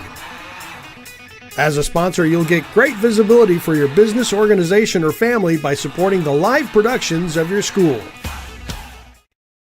Your first car. It might not have been perfect, but that didn't matter. You loved it because you worked hard for it. You took care of it, and it took care of you, your friends, and maybe that someone special. And through it all, we were there working with you, for you, to make sure it was a smooth ride. Farmers Union Insurance. More choices, great rates, local agents. Contact your local Farmers Union Insurance agent today. Hoven Equity Exchange is your hometown source for high-quality fertilizer, seed, and feed. Their team of experts has been helping local farmers and ranchers since 1915. You deserve the best seed for the best crops and best feed mixes for your chickens, pigs, and other animals. Spring planning starts now, and they're there to help. Contact their seed and feed experts today. Hoven Equity Exchange is a proud sponsor of Potter County Athletics. Vilas Pharmacies in Gettysburg, Highmore, and Oneida are an independent family-owned business that exists to improve the quality of life for their customers and to make their community great. At Vilas Pharmacies, they work hard to ensure their pharmacists and staff not only assist customers with their needs, but build good relationships that will last for the long haul. If you want a first-class pharmacy experience from a South Dakota independent pharmacy, you've come to the right place. Vilas Pharmacy, a community pharmacy designed for you. At Northern State University, your future starts with an affordable education that's personalized for you. Experience hands-on learning guided by world-class supportive faculty. You'll also enjoy a full campus life with opportunities to choose from numerous student activities and events, all in a safe, welcoming community. At Northern, you'll find a college that's right for you, a place to belong. Your future starts here. Unleash your potential at Northern. Now's your chance for a great deal on smoking fast fiber internet from Venture Communications. Upgrade to the speed you need, up to 1 gig.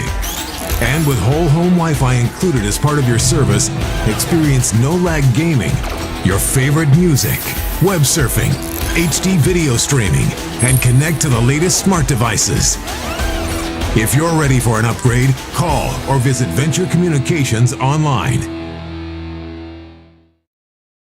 Schlachter Lumber in Gettysburg is a proud supporter of Gettysburg and surrounding community sports and activities. Schlachter Lumber has been serving the area since 1888. When it comes to building, come to Schlachter Lumber. They carry Valspar paints, Midland garage doors, Marvin windows, a large variety of Milwaukee tools. Schlachter Lumber services and repairs all kinds of tools and compressors. They're happy to provide you with a free estimate too. Call Schlachter Lumber at 605-765-9417. Proud to be a part of bringing you this game. Schlachter Lumber in Gettysburg. At Ringneck Energy, their mission is to produce renewable energy that adds value to grain and livestock production, enhances the income of their investor partners, and provide a safe, rewarding work environment. Located at 901 Redwood Avenue in Oneida, South Dakota. Call 605-945-6900 or check ringneckenergy.com. A proud supporter of local schools and wishes all students the best of luck in all their activities during the school year, creating economic opportunities in our community. I love the small town feel of everybody being welcoming and knowing who you are. You know that you can walk in anywhere and be greeted, and people want to have conversation with you. Shopping with us locally and filling your prescriptions here at Vilas is a huge benefit to our healthcare system. Keeps our revenue local. It's just a great benefit to our entire community. We have drop-off points in Oneida, Selby, and Hoven. Customers can call their refills in and we get their prescriptions ready, and then we send them out to the different stores. Now's your chance for a great deal on smoking fast fiber internet from Venture Communications. Upgrade to the speed you need, up to 1 gig. And with whole home Wi-Fi included as part of your service, experience no-lag gaming, your favorite music, web surfing, HD video streaming, and connect to the latest smart devices. If you're ready for an upgrade, call or visit Venture Communications online. That moment when you realize your furnace is stone cold busted. We're talking a real put on every sweater you own, I can't feel my feet, penguin predicament. But fear not, there's an expert for that. Let your local heating experts at Pites Service Experts keep you warm with $50 off any furnace repair. Like it toasty? There's an expert for that. Call Pites Service Experts at 866-EXPERTS. See website for license details. Your first car. It might not have been perfect, but that didn't matter. You loved it because you worked hard for it. You took care of it, and it took care of you, your friends, and maybe that someone special. And through it all, we were there working with you, for you, to make sure it was a smooth ride. Farmers Union Insurance. More choices, great rates, local agents. Contact your local Farmers Union Insurance agent today. This is what matters. This is beyond X's and O's. This is the difference mutual respect makes. This is what character looks like. This is what defines us in South Dakota. This is sportsmanship. School sports. It's not the outcome that matters most, but the way the games are played. This message presented by the South Dakota High School Activities Association and the South Dakota Interscholastic Athletic Administrators Association.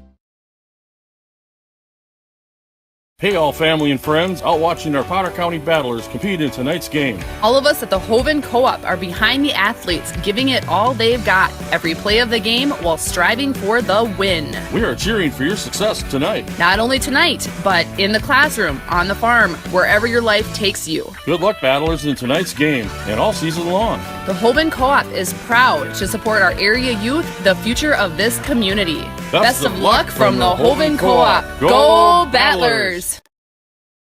CoreCares helps individuals stay at home by offering caregiving, nursing, and medical alert systems in over 55 communities in South Dakota. Specializing in tasks like bathing, meal prep, and medication setups, our well-trained staff delivers exceptional care. We invest in our team through customized training and comprehensive benefits. To learn more about job opportunities or services, visit our website at corecares.com. CoreCares, proudly serving our community. Welcome back to the Schlachter Lumber Press. Schlachter Lumber, serving this area since 1888. Battler basketball is on the air from the Purple Palace in Hoven, South Dakota, as the Battlers will take on the Northwestern Lady Wildcats.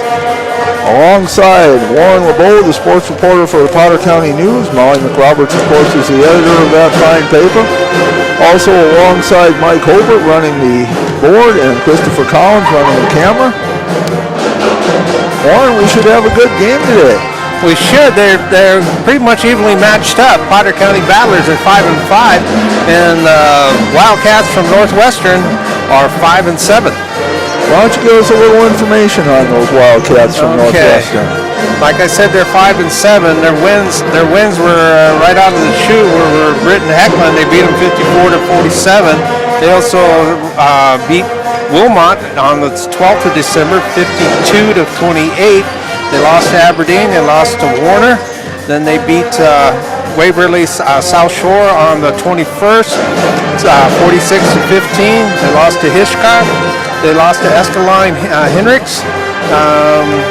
Then they beat Ipswich on the 11th of January, 67-37. So that brings them to this game. And also coaching for them is Jason Sparling. Assistant coaches are Denise Clements and Michelle Schmidt. The superintendent of the school is Robert Lewis. The principal is Chris Ulrich, and their colors are green and gold, but they are wearing the dark green uniforms with white lettering, and that is a blessing for me.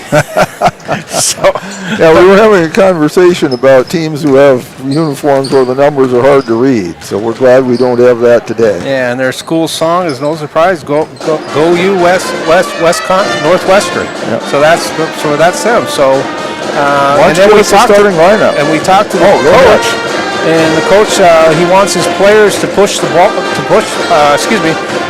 You're not going to believe this. I said, what are your keys to winning? His first key was to score more points. Really? I wonder why more coaches don't try that strategy. That sounds like a good strategy to me. Of course, he had an ear to grin when he said it. Then he wants to play tough man-to-man because he knows how fast Potter County is, and he wants to stick to them as much as he can, and, of course, pressure the ball on defense. And then starting for them will be number 2, Ella Bucklehide. She's a sophomore, 5'9" guard. Number 4 is Tara Blanchford. She's a freshman. She is a 5'6" guard. Then also starting is Josie Sparling. She's number 5. She's a sophomore, 5'8" guard. Ashley Haven, number 11, is a sophomore. She's 5'10" forward. And in the middle, and the elder statesman of the group, is Adriana Radigan, 44. She's a junior.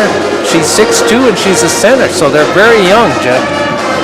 And the Battlers, as you said, come in here at 5-5, which is not a bad record. But after dropping their first 3, they are now at 5, and they've been 5-2 since then.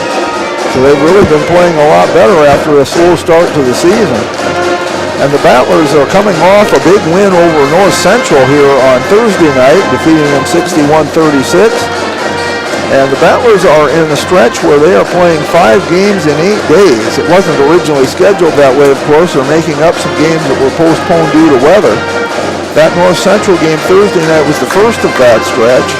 This is the second. Monday night they will go to Lyman, playing a tough Lyman team that's undefeated so far. And then Tuesday they go to Redfield. And then on Friday night, which is the next game that we'll be doing, they're back home in Gettysburg, but they'll be taking on Sully Buttes, which is always a tough game. No matter what the records are, that's always a tough game. Yeah. I moved here over about 8 years ago, and when I started getting interested in local sports, the only thing it seemed like Gettysburg cared about was beating Oneida. And vice versa. Vice versa. And of course, I'm a pastor in both towns. Church, so we try to bridge that gap. For the Battlers, their starting lineup is number 21, Peyton Stevens, a 5'6" sophomore.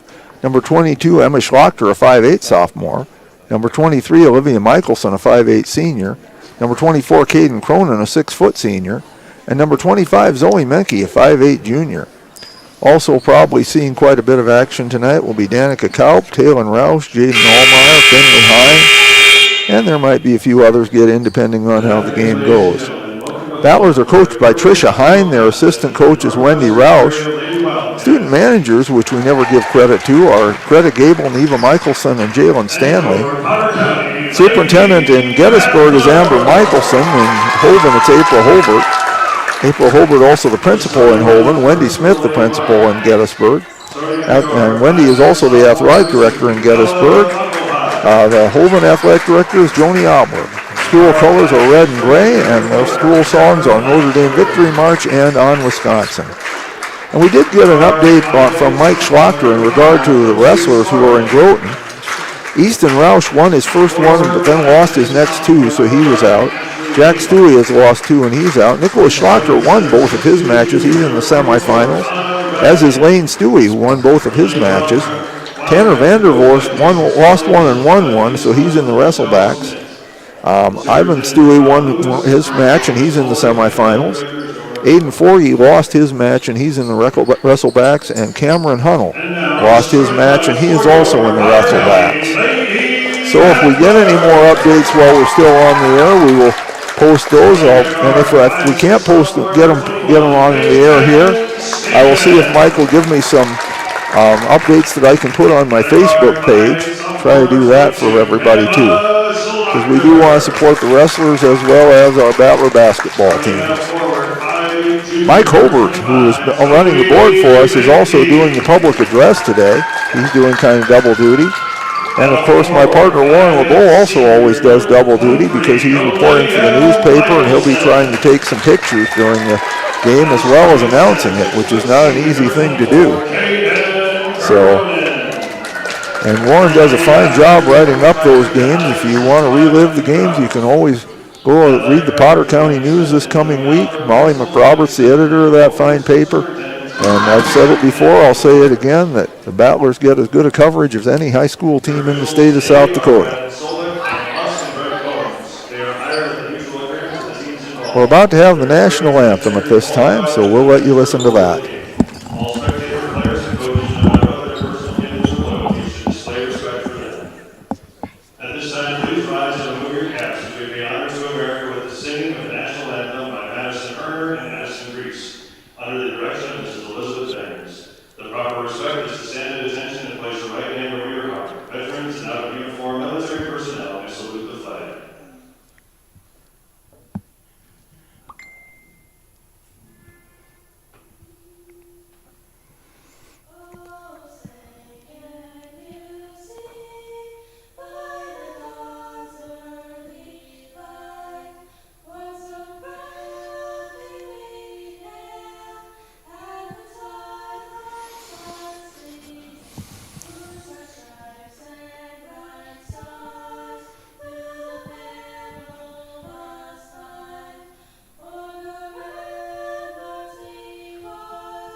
Madison Herner and Addison Grease with our national anthem under the direction of Elizabeth Bangs. They always have such a fine music program up here in Hovind, and that was just an example of it.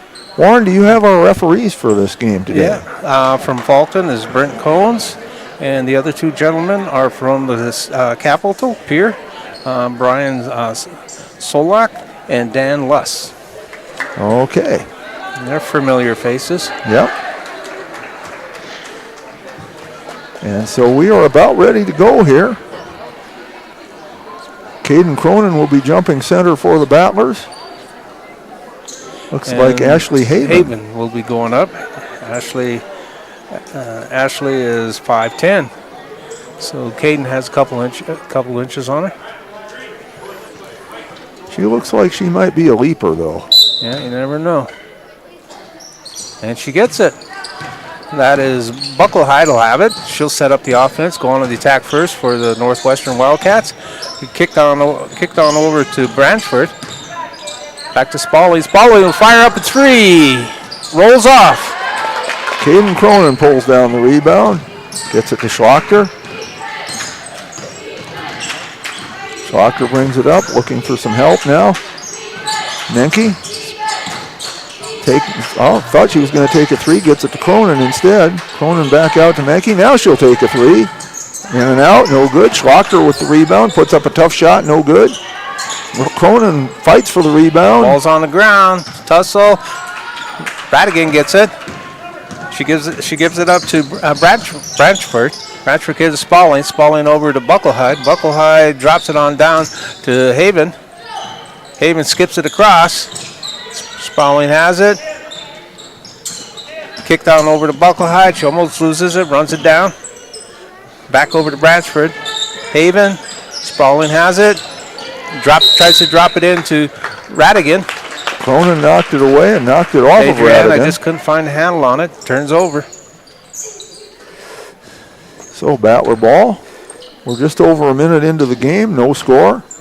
They called a foul on Radigan. Oh, so they did. Thank you. I would have missed that. Adriana Radigan picks up her first foul. Menke has it to get it into Cronin. It was a nice pass. Good save by Michelson. Schlachter gets it up, no good. Okay. Bratchford has it.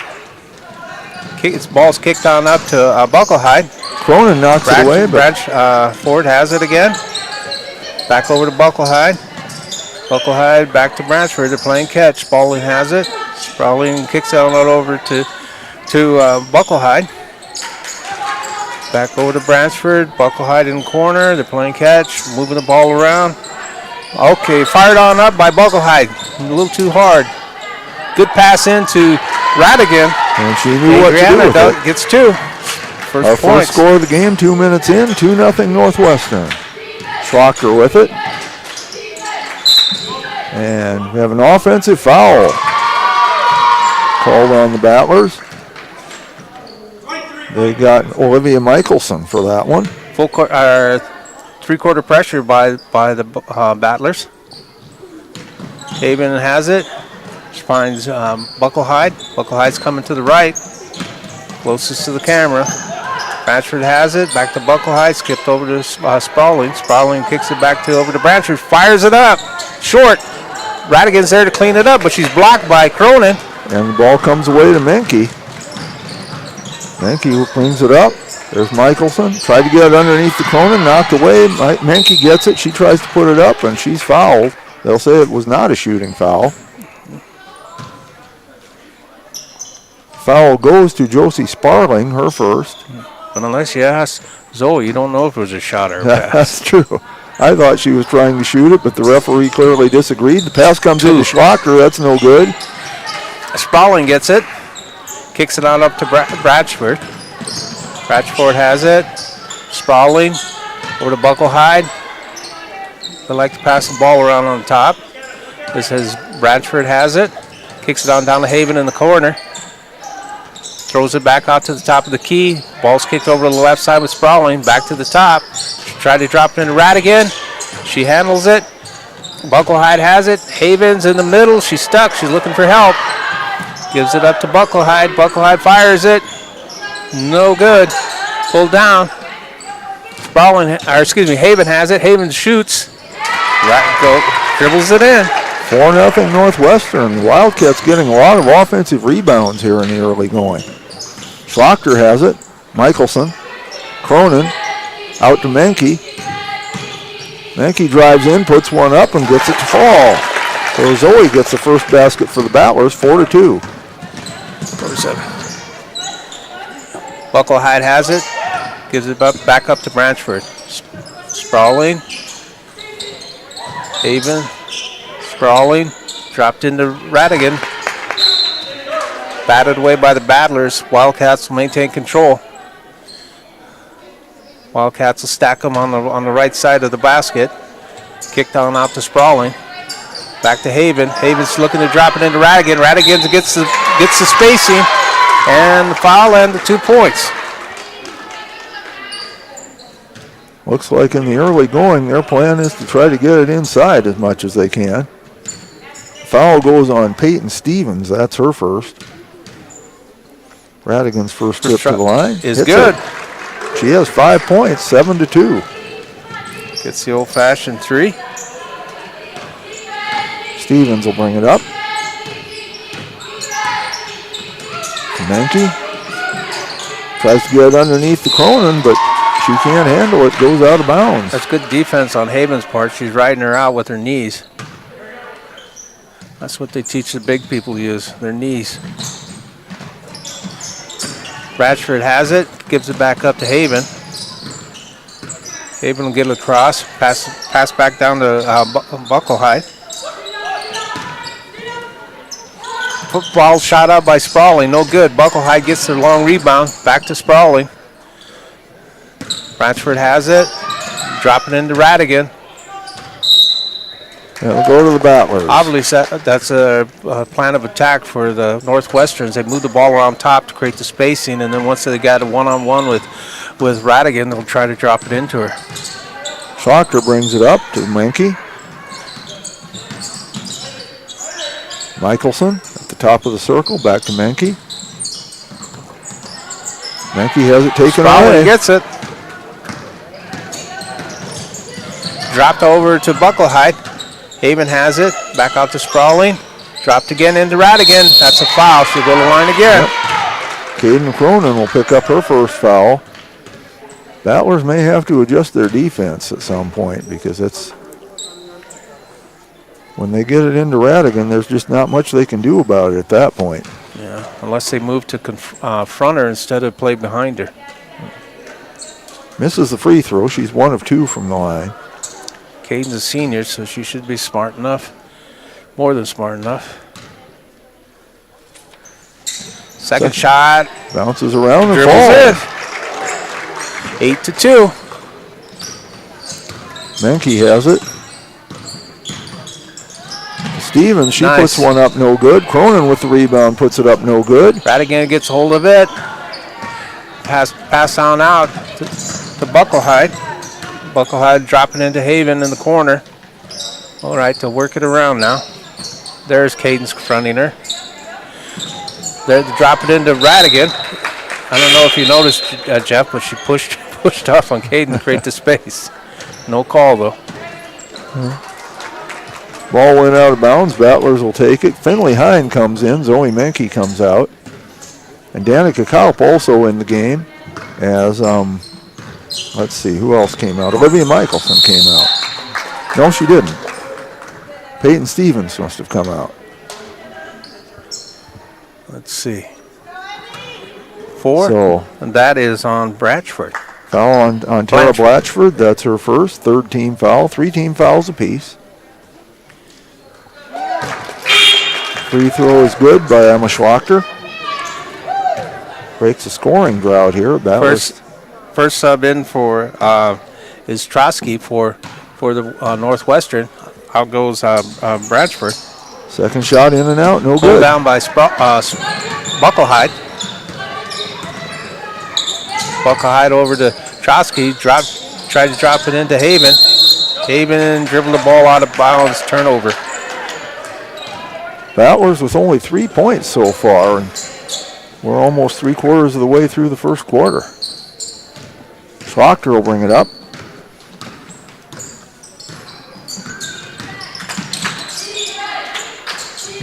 Michelson gets it into Cronin. Cronin puts it up and in. Caden with her first basket makes it 8-5. Haven has it. Pressure's being applied.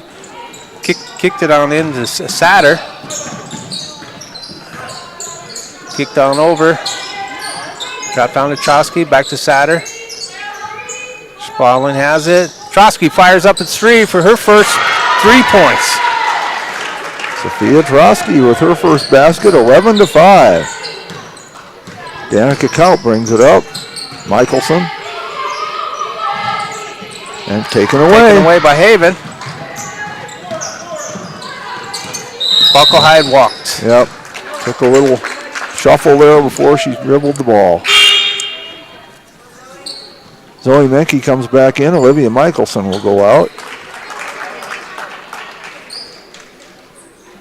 Danica Kaup to throw it in. Referee positions her. Yeah, those two battled in the JV. Trotsky and Kaup. Yes, they did. Schlochter has it. Taken away by Satter. Battlers have had quite a few turnovers so far. Kicked over to Sprawling. Sprawling looking for help. Finds Haven. Haven kicks over to Satter. Satter drops it into Trotsky. She did it once. Can she do it twice? No. Skims off the rim. And Danica Kaup with the rebound. Brings it up the floor. Kaup looking for some help. Gets it to Cronin. Across to Schlachter. Schlachter has it taken away. Another Trotsky turnover. gets the loose ball. Another turnover. But the Battlers get it back as Schlachter gets it underneath the Cronin. She hits it. Caden with 4. It's 11-7. Back up. We're coming up on 25 seconds. Long pass on down to Satter. Satter stops. Lets the flyby go. Gets 2. So it's Satter's day as she gets basket 13-7. Menke with it. Shot clock off. 12 seconds left. Menke driving in. No good. And they say it's just a turnover. Menke was looking for the foul, didn't get the call. And now the referees are going to talk about it.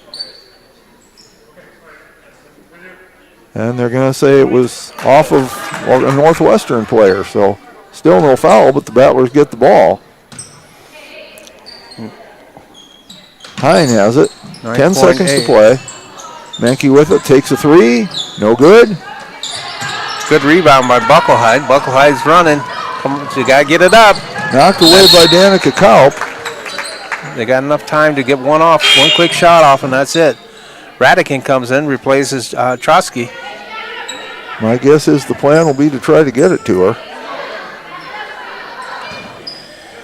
Haven dropping into Radigan. That's it. That's the time. At the end of 1, it is the Potter County Battlers 7, Northwest Wildcats 13. And we'll be back. Do you have a pest problem?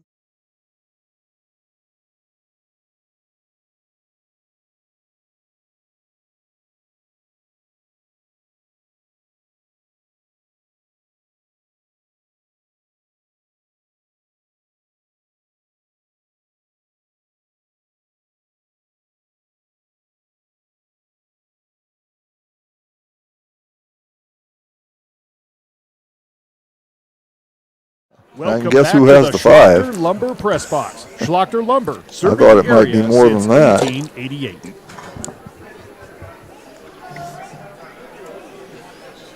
We're back here for the second quarter. Northwestern leading 13-7. Quick update from Groton in the wrestlers. Cameron Hunnell won his match in the wrestlebacks by triple overtime. You do not see a triple overtime wrestling match very often. That is quite a deal. So good job, Cameron. If we get any more updates from Mike Schlachter, the fine wrestling coach for the Battlers, we will let you know about him. Ready for the second quarter. Battlers going with Finley Hine, Danica Kaup, Caden Cronin, Emma Schlachter, and Zoe Menke. We got Bratchford, Bucklehide, Haven, Radigan, and Spaulding. So that's the starting lineup for the Northwestern. Schlachter has it, gets it to Menke. Over to Cronin. Menke. Hine. Inside to Cronin. Cronin puts one up, hits it. Caden with 6 points. Cuts the lead to 4, 13-9. And there's almost a steal. What are we going to call? A held ball. Let's stay with Northwestern. Peyton Stevens coming back in. Emma Schlachter will leave. Haven will trigger it in for Northwestern. She's going to get 5. They finally get into Sprawling. Sprawling goes back to Haven. Haven will take it across. She's listed as a forward. She's tall, but she's a good ball handler. Sprawling has it on the left side. Kicks it on up to Bucklehide. Over to Branchford. Sprawling fires a straightaway 3. Kicks off to the left. Loose ball. Cronin gets it to Kaup underneath to Menke for an easy layup. Zoe with 4 points, 13-11. Battlers cut it to 2. That's exactly what Coach Hine wanted to do and before Hine the game with the started. steal. Haven gets it right back. And then Menke tries to get it, but she's called for a foul. That's exactly what Coach Hine said. She wanted to push the ball and get some transition points, so that worked beautifully for her that time. Haven will take it in from Northwestern. And you said Northwestern kind of wanted to push the ball too, I believe. So, and there's almost a steal by Danica Kaup. Didn't have enough floor to get that one. Nope. But she's quick. She's awful quick. Yes. Gets a lot of steals in JV and gets some on the varsity as well. Haven triggered in on the right side. And Hines goes for the steal, goes out of bounds. To Bucklehide. Stays with Northwestern. They got a break because I thought Bucklehide was the last one to touch it, but there's no replay. And Northwestern wants a timeout.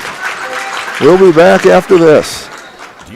At East River Diner of Gettysburg, we've captured everything we love from great food, friendly faces, and an inviting atmosphere. Stop in and try our delicious pizzas, burgers, wings, and desserts. We've got something for everyone, including fantastic service with a smile. East River Diner is located at 711 West Garfield Avenue in Gettysburg. Stop in before or after the big game, or place an order online to grab and go. East River Diner is a proud sponsor of Gettysburg Battlers Athletics and events.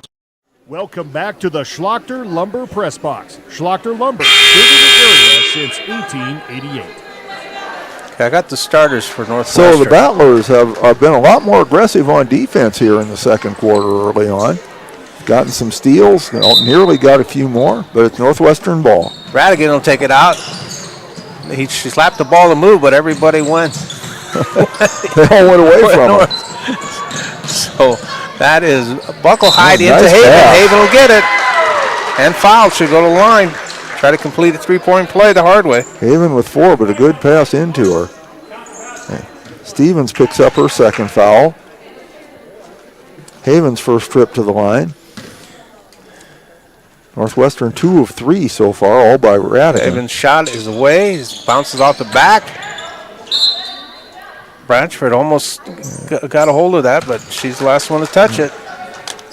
It seems to me like Northwestern has been dominating the boards in this game. I haven't been keeping track of rebounds. Trotsky comes in for Northwestern. Now goes Bucklehide. Stevens brings it up. Emma Schlachter will check in at the next break. Hine has it. Hine drives in, puts it up, and hits it. The 8th takes it in among the tall people and hits one. Okay. 15-13. Batchford gets it over the line, being dogged, gives it up to Sprawling. Sprawling goes over to Trotsky. Back to Batchford, looking to drop it into Radigan. Radigan gets it. Yeah, once she gets it, there's not much the Battlers can do about it. 17-13. Kaup has it to Menke. Menke's pass almost stolen, but Stevens there gets it to Kaup. Stevens, long 2. No good? No good. Ball's pulled down by Sprawling. Sprawling pushes it up front. They got a man in front. They find Haven, and Haven finds the basket. She has 6, 19-13. Stevens gets it to Menke. Menke to Hine for 3. Hits it! Finley Hine with 5 points all here in the second quarter, 19-16. Haven kicks it into Branchford. Branchford goes between 2 defenders. Still has the ball, still going towards the basket. Drops it in Radigan. Radigan short. She gets her own rebound, puts it back up. Another rebound by herself. But this time Cronin takes it away. And there's Kaup with it. She'll hold it up. That's the first time anyone said Radigan was short. Ball goes out of bounds and Northwestern will get it. Second turnover. This is Satter. Comes in for Radigan. Let's see if Tricia Hine will work it in. Oh, they're bringing Caden down. I guess the rest of both big men at the same time. Olivia Michelson comes in. Haven has it. Finds Trotsky. Back to Haven. Haven kicks it in the corner to Sprawling. Back out front. Ball's being passed around. Sprawling has it. Back into the corner to Trotsky. Trotsky tried to drop it in. Taken away. Schlachter with the steal. Quickly brings it up the floor to Menke. Menke for 3. Yes. Zoe with 7 points, and the game is tied, 19. 4:41.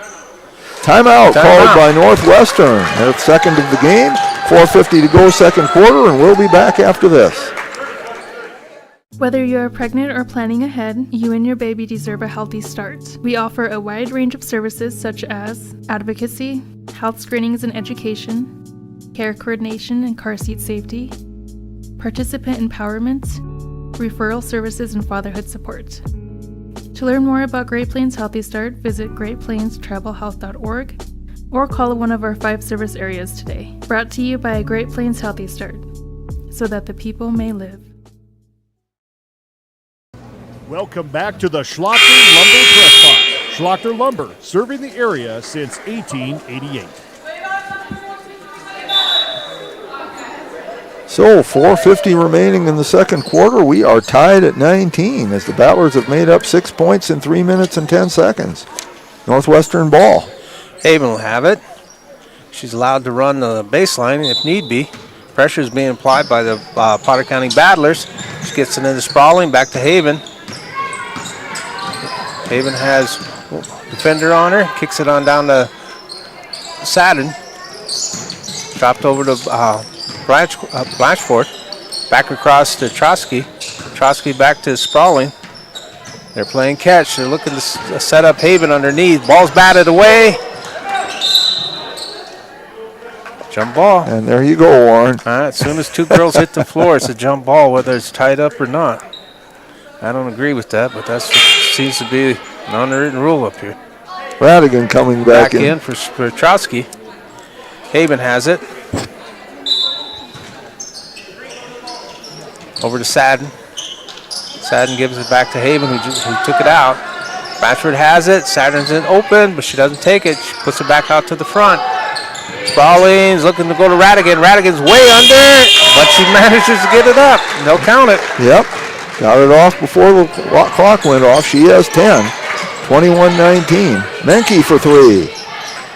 Too long. That was too far. Radigan gets the long rebound. Throws it out on front. They drop it into Haven. She's running too hard off the board. Pulled down by Saturn. Saturn does a good job. She's too strong. And Northwestern will maintain control. That was a beautiful fast break by Northwestern. They just didn't get the shot to fall. Cronin comes back in. Finley Hine will come out. Finley had 5 in her brief time on the court. If they get the shot off, this will be the 4th try on basket in the 1 possession. That's Haven. She lost it. Turnover. Northwestern up 2, 21-19. Battler ball. Stevens will bring it up. Michelson. And she has held ball. Stays with the Battlers. 24 on the shot clock. Battlers have had trouble taking care of the ball in this game so far. Stevens is going to throw it in, but first the substitute. Buckelheim back in for Sprawling. So Schlachter threw it into Stevens. Schlachter drives in, kicks it out to Michelson. Knocked out of bounds. Battlers will keep possession. 13 seconds on the shot clock. Good D by Saturn. Well, it's her day. It's Saturday. Stevens with it to Menke. Stevens.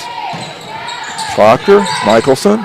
Underneath to Cronin. Can't do anything with it. Loses it. Taking it.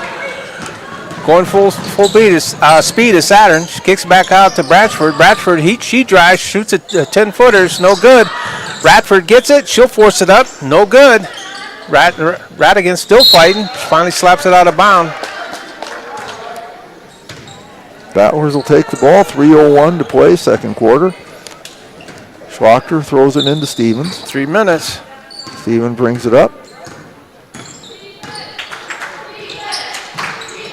Cronin, and she's fouled this time. Radigan will get it. Her second foul. Yep. First team foul on Northwestern in this quarter. Stevens throwing it in to Cronin. Puts up a shot. Rolls around, no good. Stevens gets the rebound, and she's fouled. Did they get Radigan? Well, I'm not sure. We'll see in a minute. They did. They did. So that's 3 on Radigan. Saturn was grimacing, so I wasn't sure if it was her or Radigan.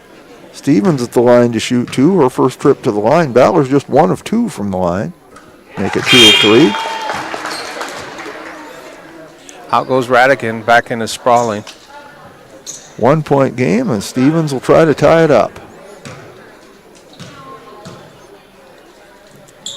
And no good. No good.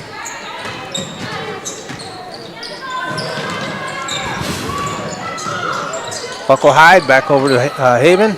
Dropped into Sprawling. Sprawling will fire up a 3 from the long corner. Hit the top of the supports. That's out of bounds. Battler ball, 2:36 to go. Battlers with a chance to take the lead. Stevens brings it up. Stops her dribble to Michelson. Schlachter tries to get it underneath to Michelson, but too high. Another turnover. Ball goes to Northwestern. Pressure's being applied. They stack them. Haven will throw it in. There goes the 2 long ones. They do go down. But Stevens takes it away. Menke looks at a 3. To Schlachter, she'll take a 3. Swish. Emma Schlachter with 4 points. The Battlers have the first lead. It might be the first lead of the game. 23-21. Sprawling has it. Gives it back to Haven. Haven gets it across. Stops. Picks it up. Back to Sprawling in the middle. Kick down over to Bradford. Saturn. Back to Haven. Buckle Hyde. Sprayling. Saturn in the corner. Ball's tipped. Buckle Hyde tries to drop it in. They'll let it go out of bounds. It'll turn on over. If Radigan had been in there, she'd have probably gotten that. They had one turnover in the first quarter, and they've got 6 in this one. Stevens brings it up for the Battlers. Their first lead of the game at 23-21. Michelson puts one up, no good, fights for the rebound, but knocks it out of bounds. Olivia's good at working underneath the boards, though. Yes, she is, and she followed her shot very well there, just couldn't quite get it. Haven has it. Finds to Saturn. Saturn gives it right back to Haven to give it up to Buckle Hyde. Buckle Hyde gets across the line. Kicks it on over. Ball's being passed around. Dropped into Spalding in the corner. Back up on top to Haven. Havens goes. Kicks it out. Saturn throws it up. A little too strong. Menke with the rebound.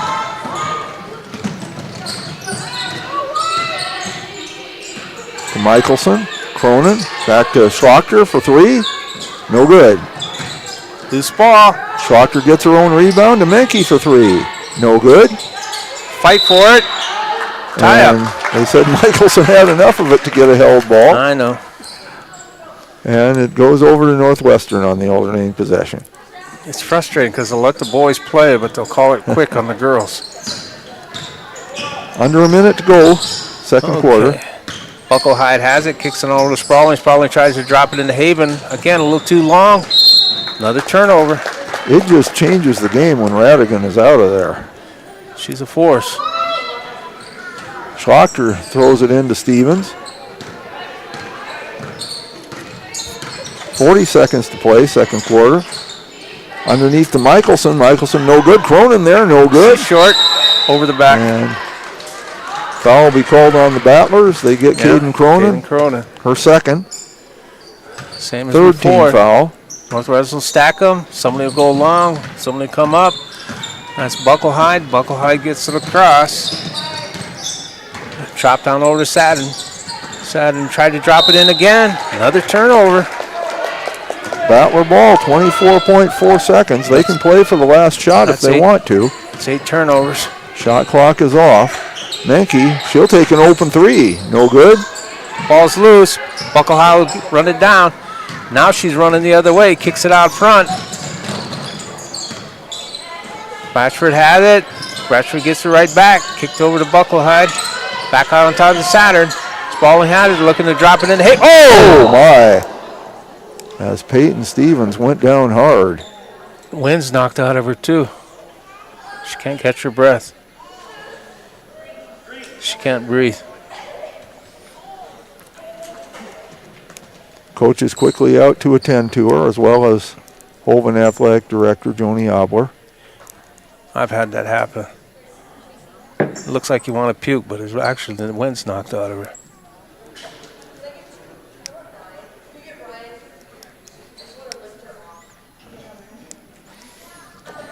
And they're going to help her off the floor. Not only did she land on her back, then her head snapped back and hit her head. That was a wicked fall. Crowd gives her a nice hand as they take her over to the sidelines and attend to her. Finley Hine will come back. He'll come into the game. 1.9 seconds to play here in the first half.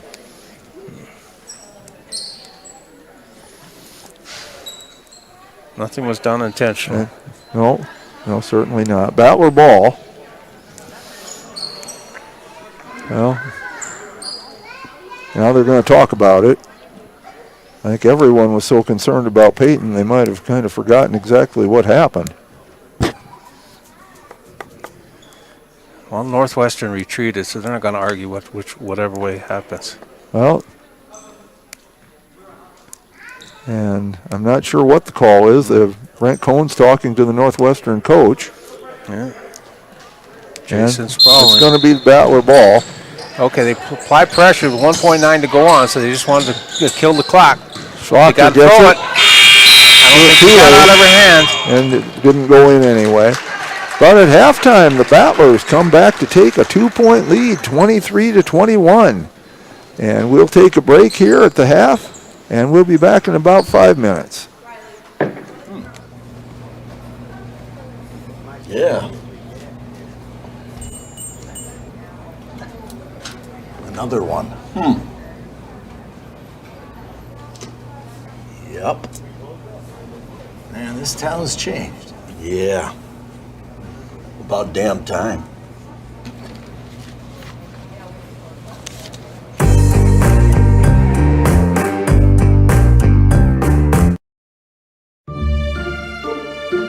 Luce, Lucy, and Wreck Funeral Homes are your family-owned businesses ready to help you in your time of need. With businesses in Gettysburg, Fulton, Miller, Highmore, and they service Cheyenne River Reservation. Mandy and Tiffany are there to answer any questions and help you along. Luce, Lucy, and Wreck Funeral Homes proudly support all local sports and activities.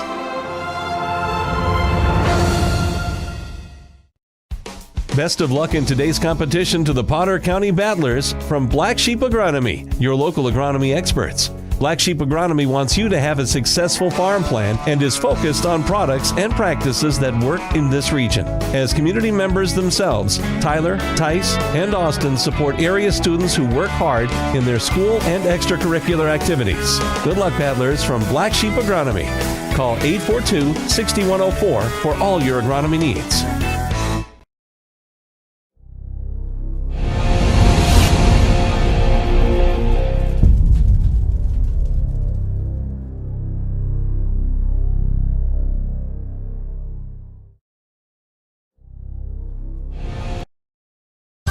At Plains Commerce Bank, our roots run deep in the plains of South Dakota, where our bankers have been making decisions locally since the 1930s. We're the people in whom you've placed your trust, and we'll be around when you need us. Hi, this is Kay Kaup, agribusiness banker at Plains Commerce Bank. We take the time to get to know your business and your needs. We offer customized lending, local decision-making, and great service, all important to help you grow your business and reach your dreams. Plains Commerce Bank, member FDIC, equal housing lender.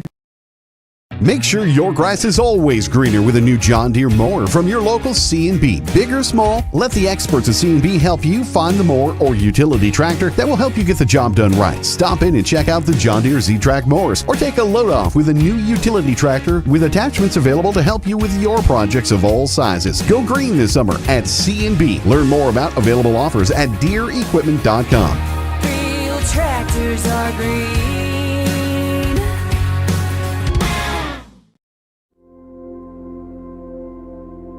Agriculture is like no other business, which makes Farm Credit Services of America like no other lender. Owned by the farmers and ranchers we serve, our customers have a voice in how we work, a stake in what we do, and share in our success. Discover a lender that works for you at Farm Credit Services of America. At Northern State University, your future starts with an affordable education that's personalized for you. Experience hands-on learning guided by world-class supportive faculty. You'll also enjoy a full campus life with opportunities to choose from numerous student activities and events, all in a safe, welcoming community. At Northern, you'll find a college that's right for you, a place to belong. Your future starts here. Unleash your potential at Northern. What if we said a bank isn't a place to lock up money? It's a place to set it free. What if the point of banking wasn't to bank at all, but to put your ideas to work? What if your bank asked, what if, a little more? Well, what if we told you we do? We're American Bank and Trust, where what if meets why not? If you're ready to change what you get out of banking, start a relationship with us. What if you made the move today? The foundation for how we do business is right in our initials, W-E, we. Everything we do is a partnership. We understand solving the many complex challenges growers face every day takes teamwork. And when we succeed, we do it together. That's the power of we.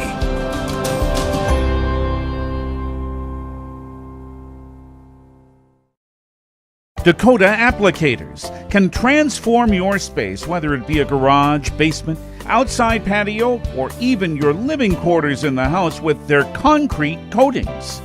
Epoxy Docs has a concrete coating that will fit your needs. Give Dakota Applicators a call at 605-290-0997 or go online to epoxydocsus.com. Dakota Applicators, a proud supporter of Potter County sports and activities. Every farm is unique, but all farmers have something in common: the desire to maximize their land and improve it for the next generation. You need a cooperative that offers peace of mind. AgTegra Cooperative is an ag partner that shares your values and is part of your community. From agronomy and grain operations to energy and feed, AgTegra will link your farm to the future. AgTegra Cooperative. Strong, stable, dependable.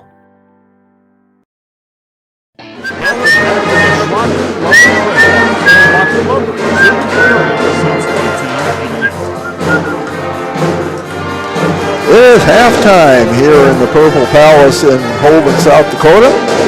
Alongside Warren LeBeau, sports reporter for the Potter County News, Molly McRoberts, editor. We have Mike Holbert running our board, Christopher Collins running the camera. Battlers lead at 23-21. At the first quarter, Northwestern led 13-7, so the Battlers with a good second quarter. And the scoring, Northwestern led by Adriana Radigan, who had 10 points, and she also had 3 fouls, and the game definitely changed when Radigan went out for a while with those 3 fouls. And you're hearing the whistling of Warren LeBeau in the background. I got into music. The music moved me. He's got the music in him, by golly. Ashley Haven had 6 points, Sophia Trosky 3, and Leland Satter had 2. For the Battlers, Zoe Menke led the way with 7 points, Caden Cronin 6, Finley Hine 5, Emma Schlocker 4, Peyton Stevens had 1. Northwestern 2 of 4 from the line. Battlers took a lot more, not a lot more free throws actually, the same number, and they also were 2 of 4 from the line. Radigan, the only player in foul trouble, she has 3. She picked up 2 in quick succession there in the second quarter. Battlers have Peyton Stevens with 2 and Caden Cronin with 2. Once again, the updates we got from Groton in the wrestling, from Mike Schlocker, their fine coach. Easton Roush won his first one and then lost 2 in a row, so he's out. Jack Stewie lost both of his matches, so he's out. It's a tough tournament there in Groton. Nicholas Schlocker won both of his matches and was in the semifinals. Lane Stewie won both of his matches. He's in the semifinals. Tanner Vandervorst lost 1 and then won 1, so he's in the wrestlebacks. Ivan Stewie won his match and is in the semifinals. Aiden Aiden Forgey lost his first match, so he's in the wrestlebacks. Cameron Hummel lost his first one, but then won his second one in triple overtime, so he's in the wrestlebacks as well. If we should get any more updates before we're done here, I'll certainly pass them along. I suspect we might not, just because of the way those tournaments go. They're probably not going to have a lot more to happen there before we go off the air. If I get any more updates from Mike Schlocker, though, I will put them on my Facebook page, so those of you who follow me on Facebook can see them there. And they're still working on Peyton Stevens, so hopefully she's all right.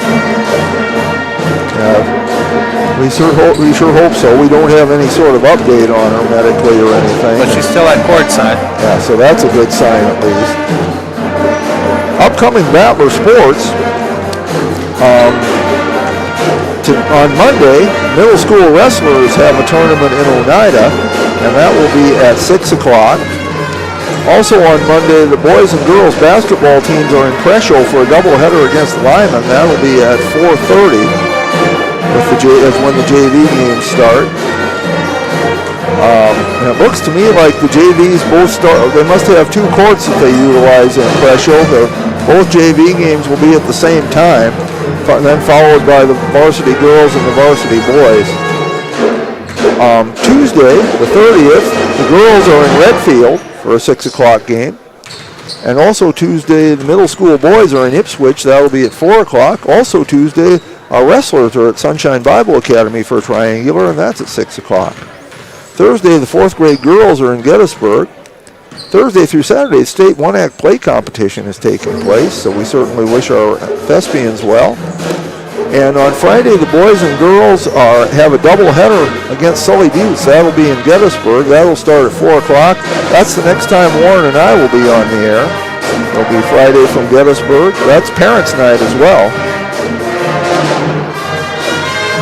So the Battlers, as I said, in a stretch here where because of postponements and such, they have five games in 8 days. Yeah. They won the first one Thursday night against North Central. They're in a battle here with Northwestern, leading by 2. Then they go to Lyman on Monday night, which Lyman is undefeated at 11-0. So that'll be a tough game. And then they'll go to Redfield on Tuesday night, back-to-back nights. Get a little bit of a break, but then they'll play Sully Buttes, and that's always a tough game no matter what the records are when the Battlers play Sully Buttes. If I remember right, Lyman is, I think, 3rd or 4th in the state. Yeah, I tried to look that up quickly and couldn't find it, but I know they're 11-0. Yeah. So that'll be a tough game for the Battlers, but you know, that's why they play the games, because upsets happen. Battlers will get the ball first here in the 3rd quarter.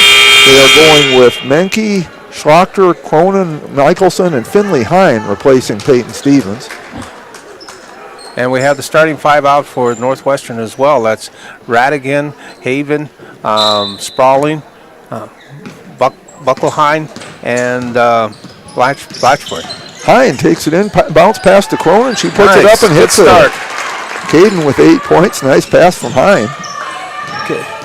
Sprawling has it. Kicks it back out to Buckelheim. Buckelheim goes to the right, drops it into Haven. Haven, they're going to look to drop it into Radigan here pretty quick. Cronin's fronting her. Haven instead shoots a 3, and it rolls in. Ashley Haven with 9 points. The lead is cut to 1 that quickly, 25-24. Schlochter brings it up. Mankey looks at a 3. Drives in instead. Now has it taken away by Sprawling. Gives it up to Buckelheim. Buckelheim goes to the left. They stop her. 8th grader did a good job on her. Kicked on over to Sprawling. Back to Haven in the corner. She'll work it back out towards the front. There they dropped in Radigan. Wide open. She knows how to use her body to create the space. She has 12 points. Battlers trail by 1. As I said before, once Radigan gets the ball, the Battlers just aren't able to do much about it. Hine has it, gets it to Michelson, to Menke. Cronin puts one up from the lane, hits it. Caden with 10 points, leading the Battlers. Battlers take a 1-point lead. Haven moved her pivot foot. Yeah. Started to pass, saw a Battler in the way. It was Hine. And by then it was too late. Schlochter to throw it in for the Battlers.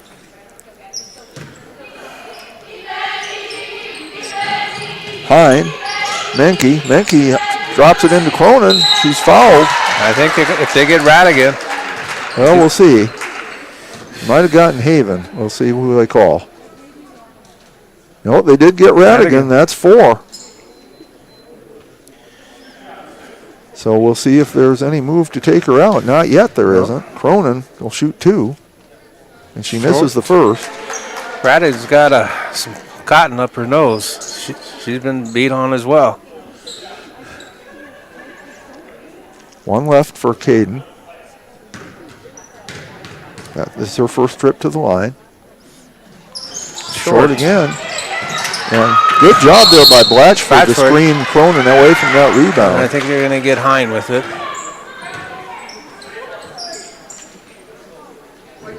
They do. Haven go out. Pressure's being applied. This is what their coach is talking about. And Radigan does come out of the game now. Saturn comes in.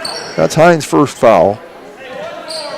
Spot, and the referee's making sure that she knows not to move. Haven has it. Everybody runs away. They come back. That's Sprawling. Kicked down over to Blatchford. Blatchford gets the cross. Goes to the middle. They want to set up their offense. Saturn has it. Gives it to Haven in the corner. Haven goes to the baseline. Pops out. Shoots. 2. Good move there by Ashley Haven. She has 11. Northwestern back up by 1. A lot of lead changes here. Underneath to Cronin. Cronin spins around, puts up a one-hander. Nice soft touch, puts it in. Back and 12 forth. for Cronin. Buckeye gets it. Finds Saturn. They're trying to drop it into Haven. This one time it's broken up. And they say it's off of Haven, so the Battlers will get the ball.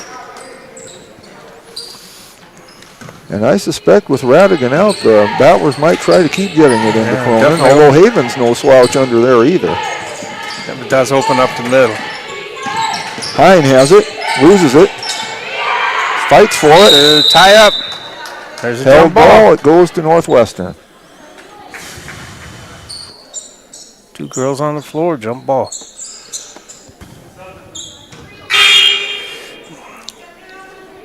Tresky comes in and replaces Saturn. Saturn goes out. She did a good job. Haven has it. There goes. Now they come back. Buckle High has it. She's got an arm ball out there. They keep Hine away. Drops it over to Blatchford. Back out to Spaulding. Spaulding throws up a 3 and goes in. Josie Spaulding's first basket of the game, and Northwestern takes a 2-point lead. Hine came in hard but lost the ball. Taken away. Blatchford has it. It's got one man to beat. Trying to drop it over, and she does. Going up strong was Buckle High. She's fouled. She'll go to the line for 2. Caden Cronin picks up the foul. That's her third. With still 5:09 left in the third quarter. Trotsky at the line for 2.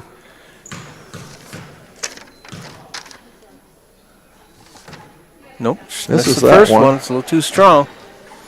She was 2 of 2 in the JV game from the line.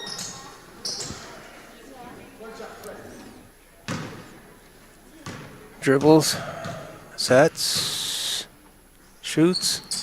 Nope. Michelson runs it down to Schlochter. Battlers will try to tie it up. Could take the lead with a 3. Menke drives in, puts one up. No good, but she's fouled. That's Haven. Foul on Haven. That's her first. Menke at the line for her first trip. Battlers only 2 of 6 from the line so far, which is the same as Northwestern. They're also 2 of 6. First hits that good. one. Cuts the lead to 1. That's 8 points for Menke.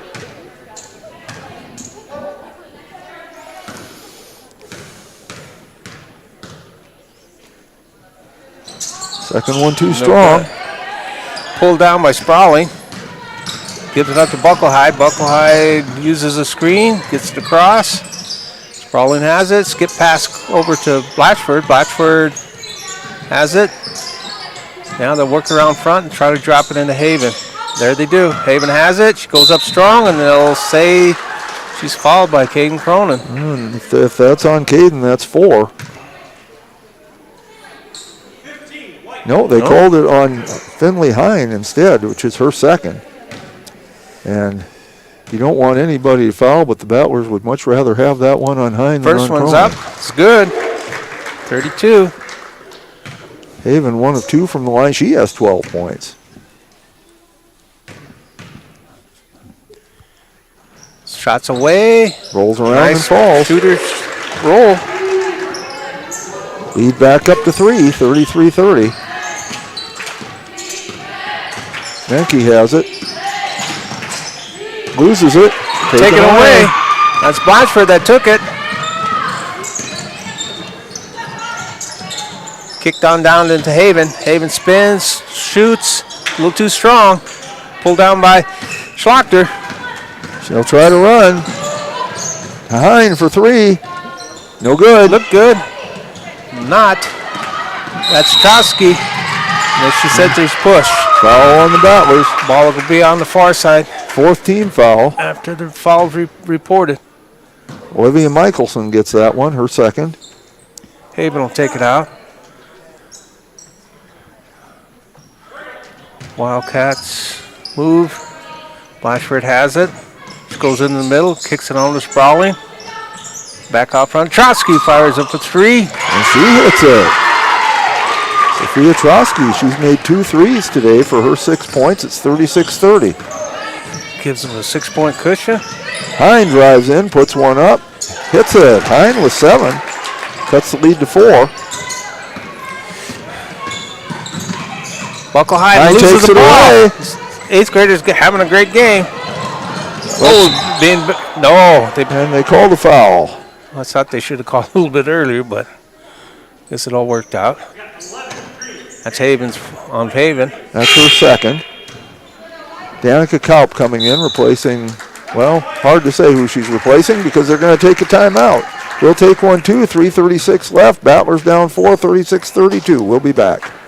Heating is your contact for business, farm, commercial, and residential plumbing needs located in Pierre. No job is too big or small for Allied. Put our over 50 years of experience to work for you. At Allied Plumbing and Heating, the only surprise we want for our customers is how fast they get the job done. That's why we offer free estimates on every single service, no hidden charges. Give them a call today at Allied Plumbing and Heating. Remember, you can rely on your allies. Welcome back to the Schlachter Lumber Press Box. Schlachter Lumber, serving the area since 1888.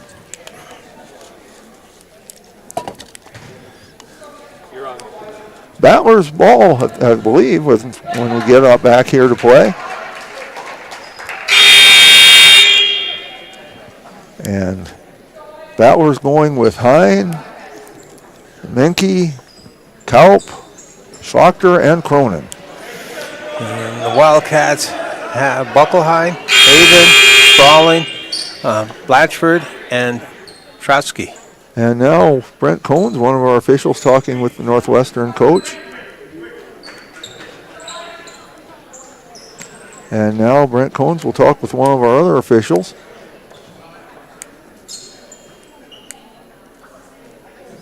So I'm not sure. Who called that first time? Northwestern? I believe Battlers called the timeout. I don't think this is a called timeout. I think they're just, the referees are talking something over. And I really don't know what it is. I can't say what the situation is here.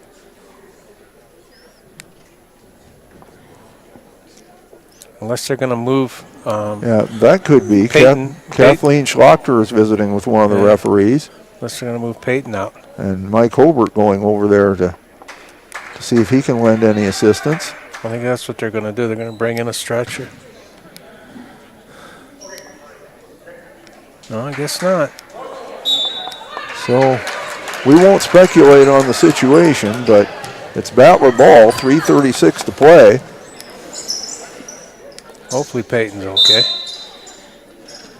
Hine will throw it in. Gets it to Menke. Underneath to Cronin. Cronin spins, Nice puts move. one up, no good. Battles for the rebound, gets it. Out to Hine, she takes the 2, no good. Menke runs down the rebound. Cronin, Kaup, but loses it. Cop couldn't get the hand. Cronin fighting for it. And we'll have that held ball call. Battlers will keep it. 27 on the shot clock. Hine has it. Into Menke. She takes a three. Oh, in and out. No good. Cronin there for the rebound. No good. She's fouled. I think they'll nail Haven with that. They do. That's her third. All in this quarter. So Cronin at the line for two. She's 0 of 2 from the line so far. And it goes out. You probably couldn't make a basketball do that if you were trying to. Saturn comes in, replaces Haven. They got 4 on the board for her. Oh, man, well, maybe. I'll assume they're right. I must have missed one. Cronin makes the free throw. It's 36-33. Buckle High fights through. She's still running. Now that she stops, pulls it up. She's looking for help. Kicks it on out to Blatchford. Blatchford skips it across. Tresky buries another one. 3 threes for Sophia Trosky. Makes the lead 6 points, 39-33. You would think the Battlers could take advantage of both Haven and Radigan being out. Like right there. But Cronin is double teamed under there. Kalp gets a shot, no good. Cronin tries to save it, but can't. She's out. She went down kind of hard, but not here, but earlier. But she's going to come out of the game now as Olivia Michelson comes in. Saturn will trigger it in. There they come back to help her out. That's Buckle Hyde. She'll get it across. She goes over to the right, skips it across. Saturn has it. Trosky sprawling. Ratchford goes up for the layup off the boards. A little too hard. She comes out, gets the rebound, kicks it back out. Ball's being Michelson knocks it away, but she'll pick up a foul. They tried to go into Saturn.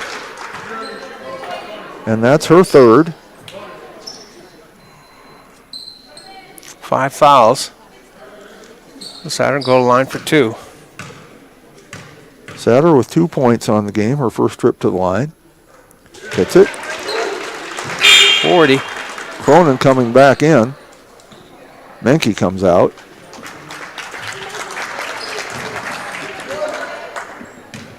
Saturn getting ready to shoot her second shot. It's away. And she went too quick. Violation. Turnover. 40-33. Battlers down by 7. Need to get a basket here. 2 minutes left, third quarter. Hine brings it up. Michelson. Schlochter for 3. No good. Loose ball. Run down. Sprawling has it. She's being double teamed. Timeout. And Northwestern wants a timeout. So Mike Holbert, who's running our board, is helping out down there. You want to just stay here? Well, you got to. Well, I was going to see if I could figure it out, but we can stay here. Here comes Mike. 40-33 our score, a minute 49 to play in the third quarter. Ashley Haven has had a fine quarter, even though she picked up the 4 fouls. She has 7 points on the quarter for 13 on the game. She's their leading scorer. Sophia Trosky has hit 2 threes. She 3 threes for the game, 2 in this quarter. She has 9 points. Northwestern is 5 of 10 from the line so far tonight. The Battlers are 4 of 10. Radigan and Haven both with 4 fouls, but so far the Battlers have not been able to take advantage of that. For the Battlers, Michelson and Cronin each have 3. Turnovers are even, 2 and 2. For the Battlers, we have Kalp, Hine, Schlochter, Michelson, and Cronin. Okay, Sprawling is going to take it out. We also have Bratchford, Sprawling, Buckle High. Long pass on down to Bratchford. Bratchford stops, kicks it back out to Saturn. Saturn has it. Trosky is also out on the line. She has it. Why not? Shoot again. 4 in a row. 12 points for Trosky. 43-33, that's their biggest lead of the game. Schlocker with it. Battlers in need of some offense. Cronin to Hine. Hine drives in, puts one up, rolls around, no good. Michelson with the rebound, no good. Gets another rebound. Well, taken away from her. Taken away. Sprawling has it. They tried to find Trowski. It'll go to the Battlers. Good hustle by the freshman. 1:13 to play, third quarter. And we have an official's timeout here.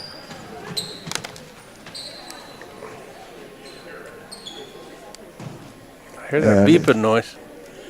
Yeah, backing up. It looks like there's more attention being paid to Peyton Stevens.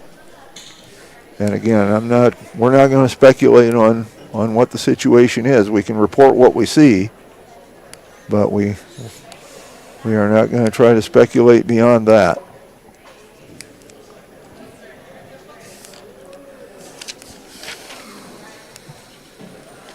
Have not gotten any more wrestling updates. I don't know if we will or not, because of just the way those tournaments tend to fall. The mid-afternoon tends to be kind of a break period. At least it is at the Battler tournament, which is the only one I really have experience with. But again, if we don't get any while we're on the air, I'll see if Mike will send me some and I'll post it on my Facebook page. Yeah, they're going to move her. Yep, they have the board there. And also the, I don't know what you call that, the stretcher on wheels, the cart. Isn't it a gurney? Gurney, that might be a good term for it. I've seen them many times. I never bothered to ask what it was called. Mm-hmm.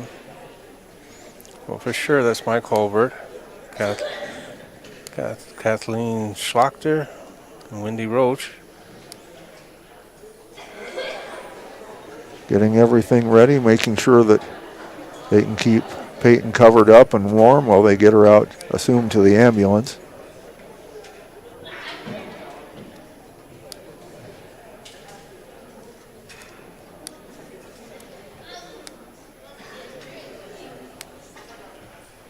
And certainly our prayers are with Peyton, and we hope that she'll be fine. And you know, when she did fall and hit her head on the court hard, and when you have that kind of thing, it's nothing to mess around with. So they will take every precaution with her, I'm sure. Yeah. Like I said, we're not speculating, but I think she got a double whammy. She first knocked her wind out, I believe, and then she really racked her head. Yeah.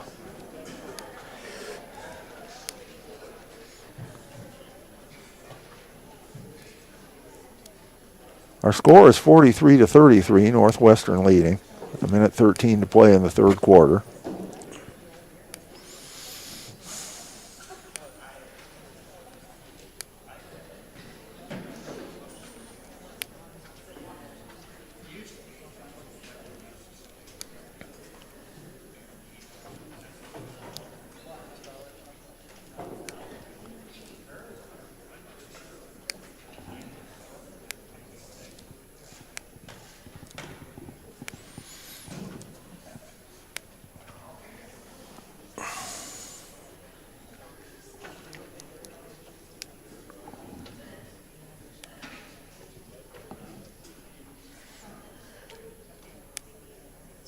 Crowd very quiet, as you would expect.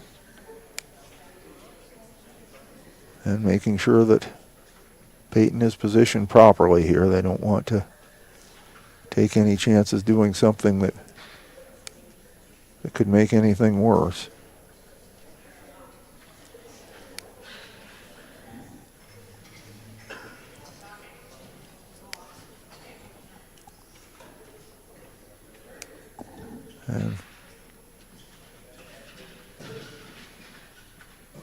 And all eyes are on Peyton, of course. Putting the blankets and such over her to keep her warm.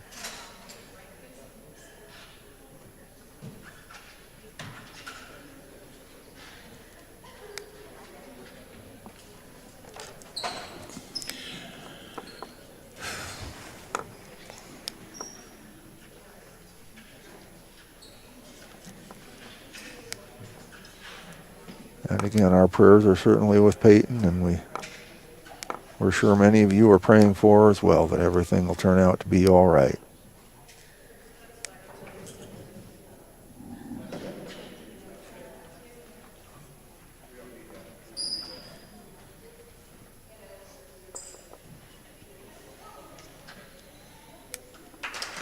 And Peyton gets a good hand from the crowd as she is taken out to the waiting ambulance.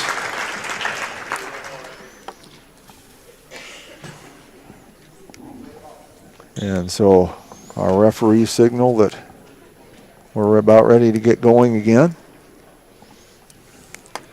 Battlers have a 10-point deficit. 43-33, minute 13 to play in the third quarter.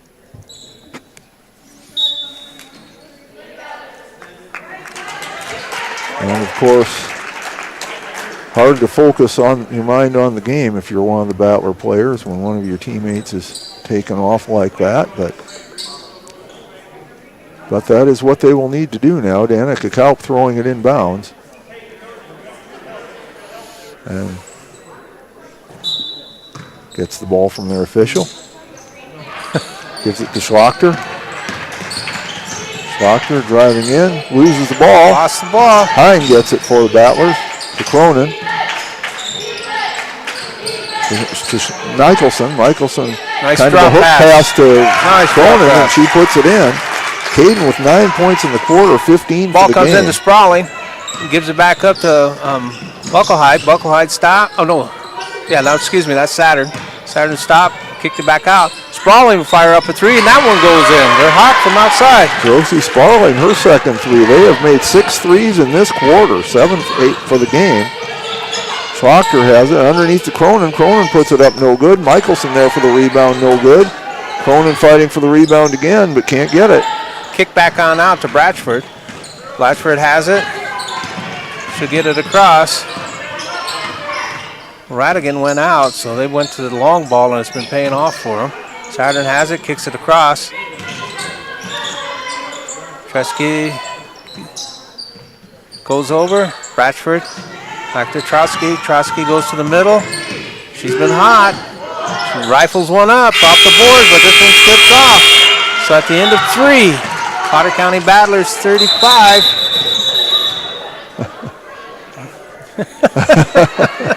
Battlers wanted to keep playing, apparently. So at the end of 3, Potter County Battlers 35, Northwestern Wildcats 46. Yeah, and Northwestern hit 6 threes in the third quarter, and you know when a team gets hot like that from I don't think they missed one. If they did, I don't remember it. And when a team gets hot like that from 3, there's really not just a whole lot you can do about that. And you got to take your hat off to Trotsky. She's nailed 4 Yes, of them. Yes, she has. 3 of them in that quarter. And Sparling hit 2 threes, and Haven hit a 3.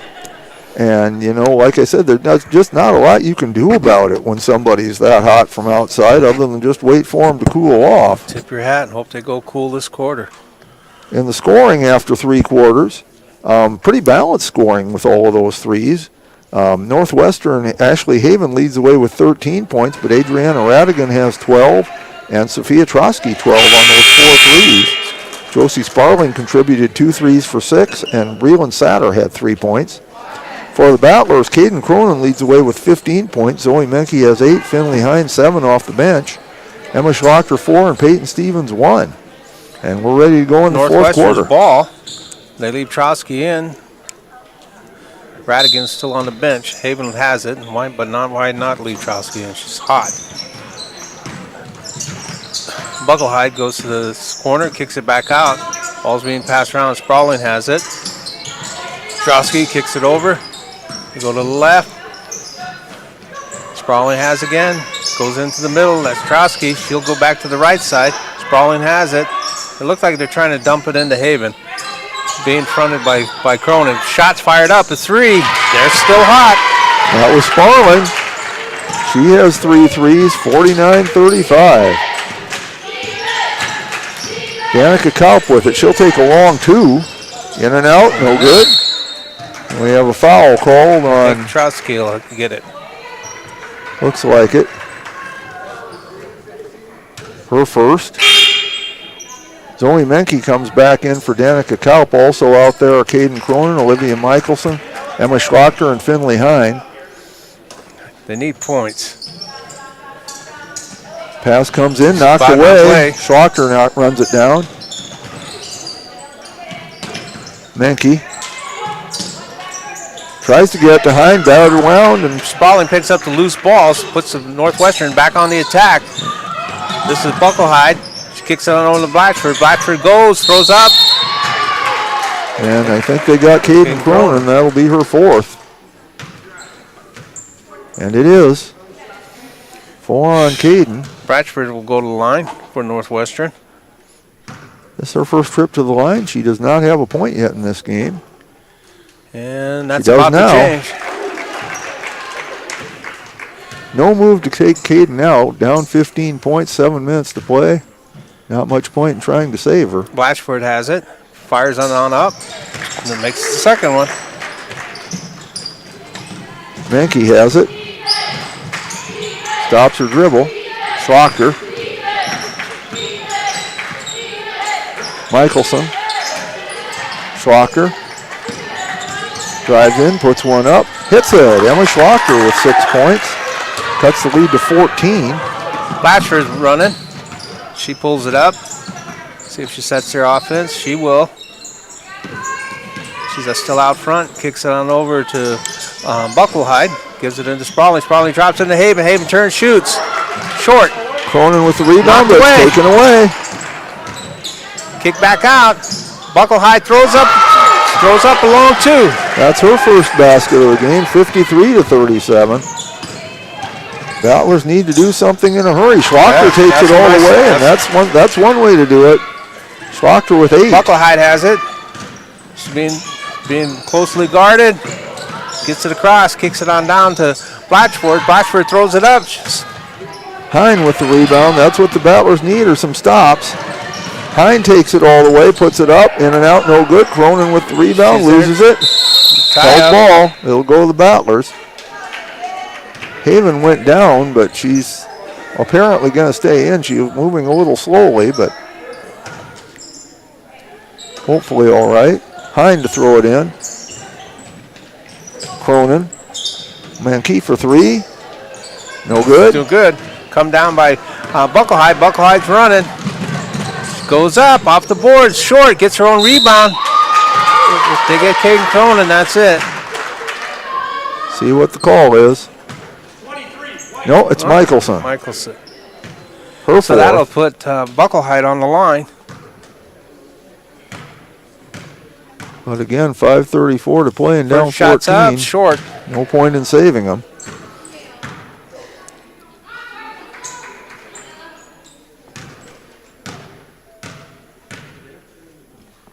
Second one rims out. Still loose. They'll say Battlers ball. Battlers with a big hill to climb here, down 14 with 5:33 to play. It can be done, but they're going to need some defensive stops and no empty possessions. Michelson takes it to the basket, no good. Battle for the rebound. Picked up by Blatchford, and she's fouled by Olivia Michelson. And that'll be 5.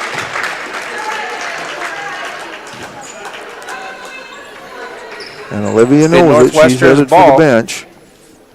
Danica Kaup comes in. They had to get her replaced. Kaup will come in. Olivia, no points today, but she did a lot of work underneath. Sprawling will take it out. Spot, she can't move. Ball goes into Haven. Haven gives it back to Sprawling. Sprawling back to Haven. Over the division line. Goes to the right. Fired on up by Blatchford, no good. They cooled off. They missed their last two 3-pointers. But they get the rebound. Yeah. It doesn't hurt you to miss if you can get the Sprawling rebound. has it. Kicked on over. Dropped into Trusky. Cronin knocks it away. In fact, you really, at this stage of the game, you don't mind missing if you can get the rebound. It lets him run more time off the clock. Haven will set up the out-of-bounds play. Gets it on into Bucklehide. Bucklehide throws it away. Hine takes it, knocks it off the referee, picks it up. Cronin has it to Schlochter. Puts one up, hits it. Emma having a good quarter here. She's got 10, 6 of them in the fourth quarter. Ball comes into Bratchford. Bratchford goes through the 3 Battlers. Still has it, trying to go through 2 more. Wild shot. Goes to the Battlers. Down 12, 4:28 left. She went coast to coast, and you can see she's going to throw it up after she crosses the division line. Hine has it to Menke. Danica Kaup underneath. Tried to get it to Cronin, but she's fouled.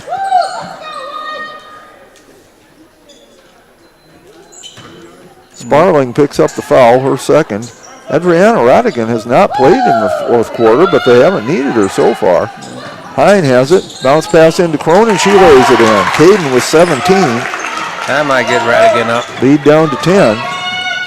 Bucklehide has it. Bucklehide goes to the left. She's still going, trying to run. Gives it up to Trotsky. Trotsky kicks it out to the middle. Bratchford has it. Blatchford has it. She goes to the left. She tried to go inside behind the back pass. It goes right back to her. Kick down over to Bucklehide. Bucklehide finds Sprawling. They're looking to drop it in. They do. That's Haven. Spins. Kicks it out. Traveling. Picked her foot up again. That's about the 3rd or 4th time she's done that. And one thing with Radigan is you notice she did have that cotton in her nose there. There she goes. That may have been why she was out for a while, but she's coming in now. She's placing Haven.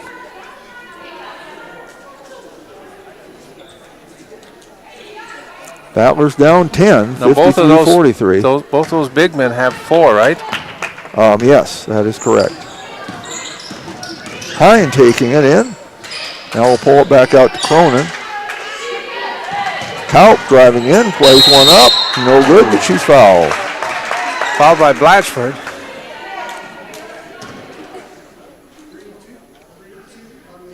No, they called Bucklehide. Oh.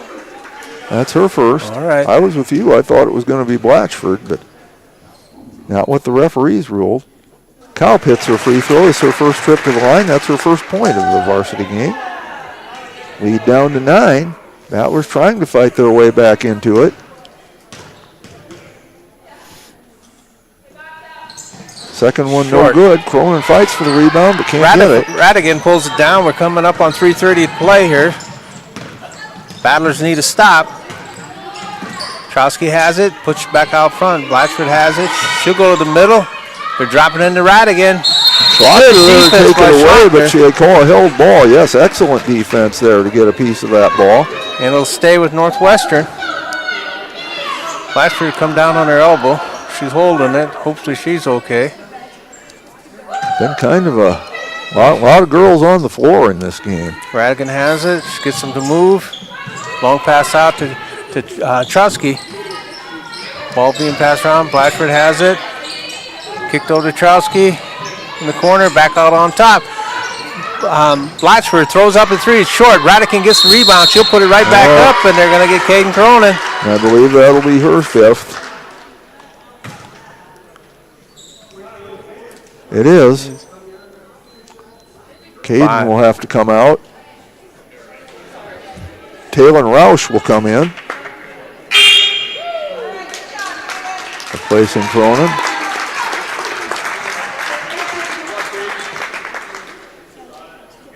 Radigan at the line. She is 2 of 3 on foul shots. First shot's away. Off the glass and in. Makes the score 54-44, 10-point lead.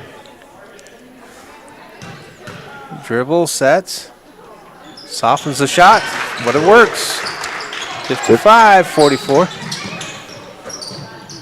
Menke to Schlotter. Schlotter driving hard, going all the way in. Bounce pass over to Kaup. She lays it up. And there you go. Nice pass. Danica with 3. Cuts the lead back to 9. Ball comes on into Trotsky. Trotsky gets to the cross. Oh, she broke down. Ball loose. Loose ball. Schlotter picks it up, gets it. Oh, to Menke, and she lost it out of bounds. Radigan will go take it out. Again, as usual, they stack. Full court pressure being applied. Thought about going long. Instead, gives it up to Bucklehide. Bucklehide will get it across. Kicks it on over to Trotsky. Trotsky tried to drop it on Blatchford, but Zoe Meeke. She gets her second. And it's a bonus, so. Blatchford will go to the line. Blatchford 2 of 2 from the line. Those are her only 2 points.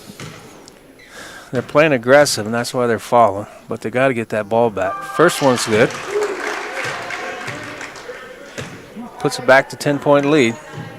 46-56, 2:33 to play. Second shot's on its way. That one drops. 11-point lead.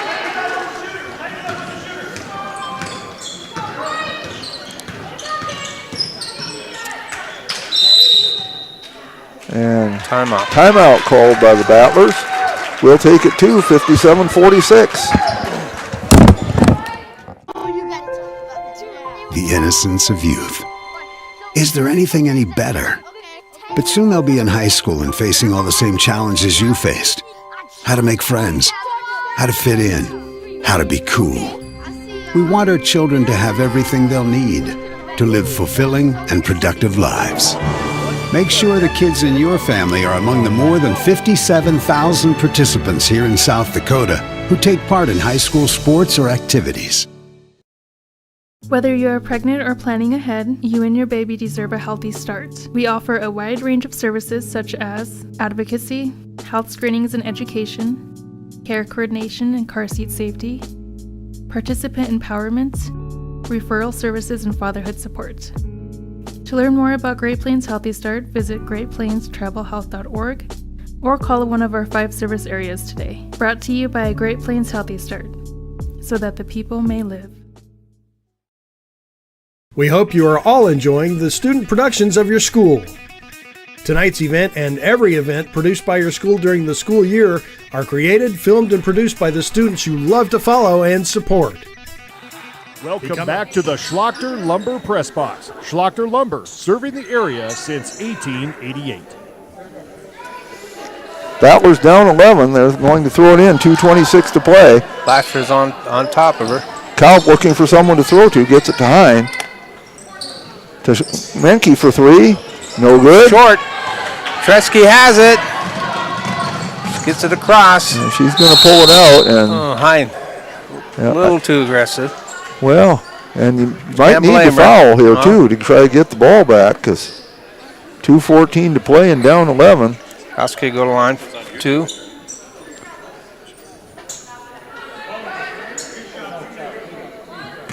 Trosky 0 for 2 from the line. Apparently it's too close because she's been deadly on 3-pointers. That one rolls off. If I was her, I'd take a couple of steps back and try to shoot from there.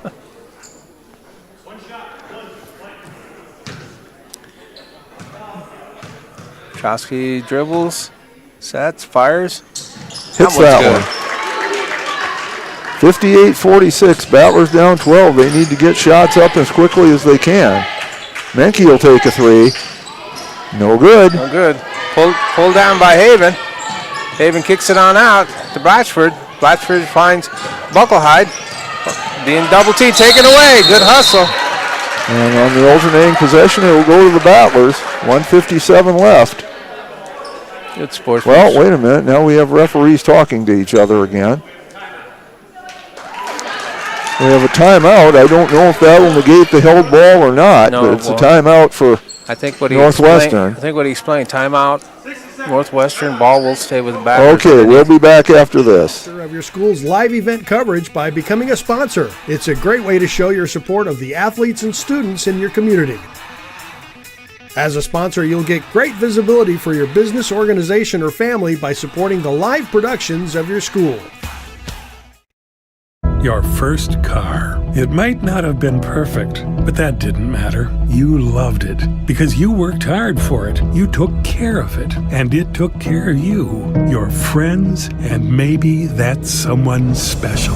And through it all, we were there working with you, for you, to make sure it was a smooth ride. Farmers Union Insurance. More choices, great rates, local agents. Contact your local Farmers Union Insurance agent today.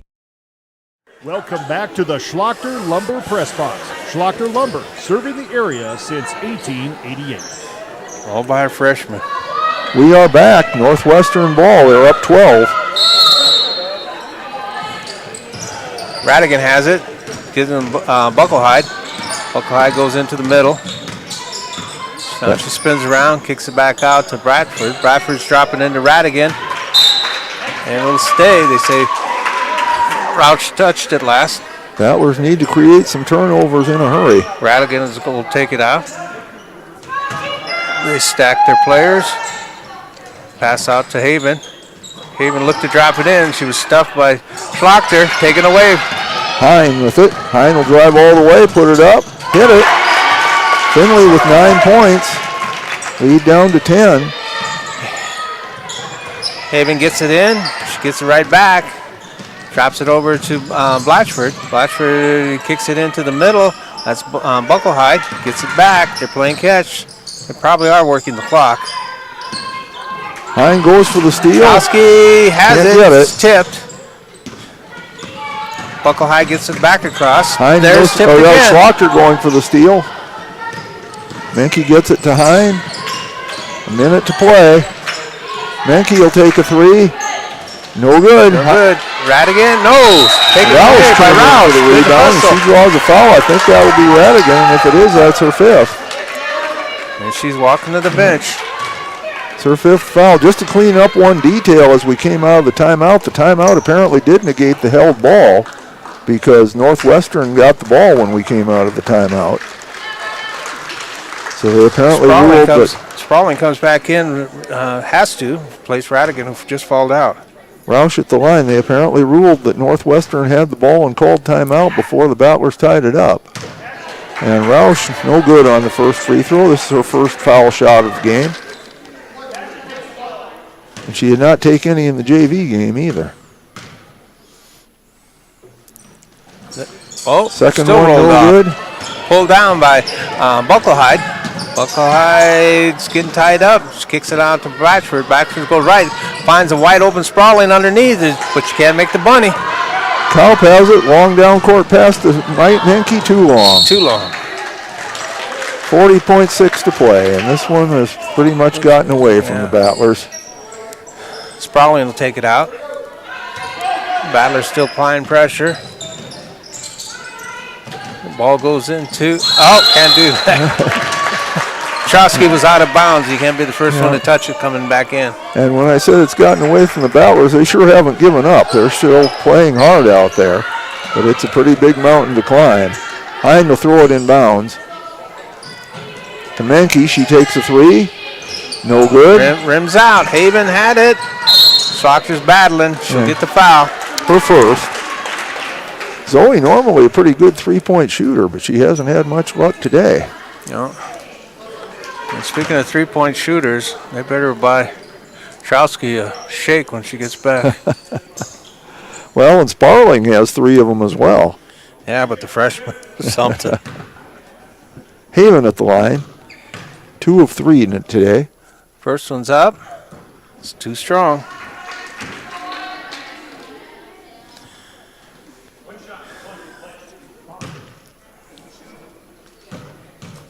Haven's second shot. It's good. 14 for Haven. 59-48.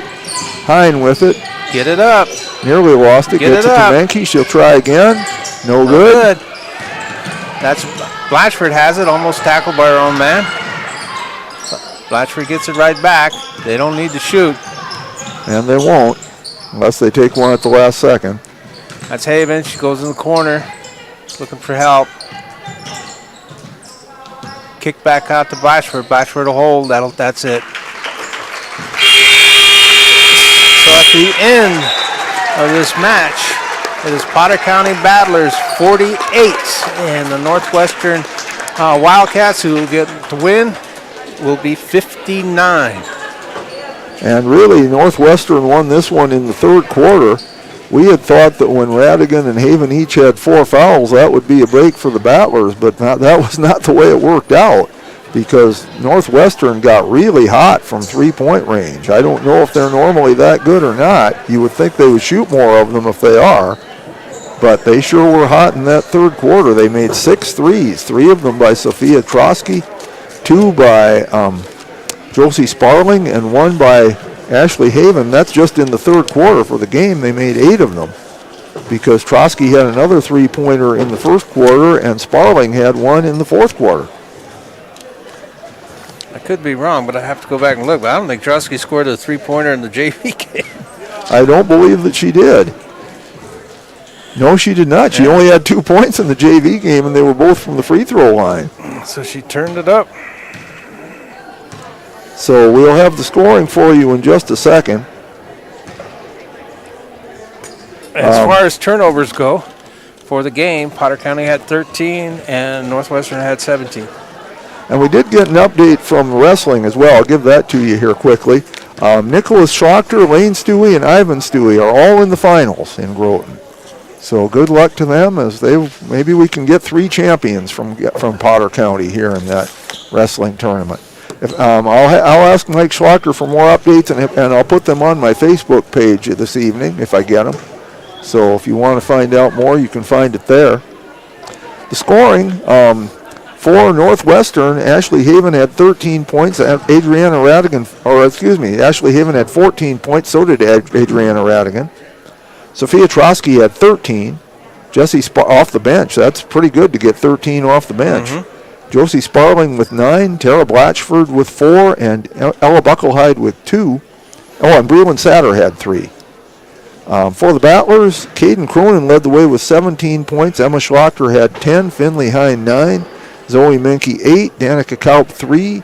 And Peyton Stevens had 1 point. 3 girls fouled out. 1 for Northwestern. It was Radigan. For the Battlers, Olivia Michelson and Caden Cronin both fouled out. Olivia Michelson held scoreless tonight, which is unusual for her. But she did a lot of work underneath. No, she always works hard. Warren, any final thoughts? No, just I'm getting ready to head home, so I have to drive safe and be safe. All right. Well, safe travels to you as well, Warren. Okay. I'm out of here then. The quarter scores, Northwestern led 13-7 after 1 quarter. The Battlers took a 2-point lead at the half, 23-21. Northwestern, again, with that big third quarter, especially from the 3-point range, took a 46-35 lead after 3 quarters, and Northwestern wins it 59-48, our final. Upcoming Battler sports. As we said, the Battlers are in a tournament in Groton today. Monday, the Battler wrestlers are again in a tournament in Oneida. That's the middle school wrestlers, and that'll be at 6 o'clock. Also Monday, the Battler boys and girls will be in Presho for a doubleheader. That's a makeup doubleheader, one that was postponed by the weather earlier on. And that'll be at 4:30 in Presho as they take on Lyman. Both JV games start at 4:30, and then they will use their main gym for first the girls' varsity and then the boys' varsity.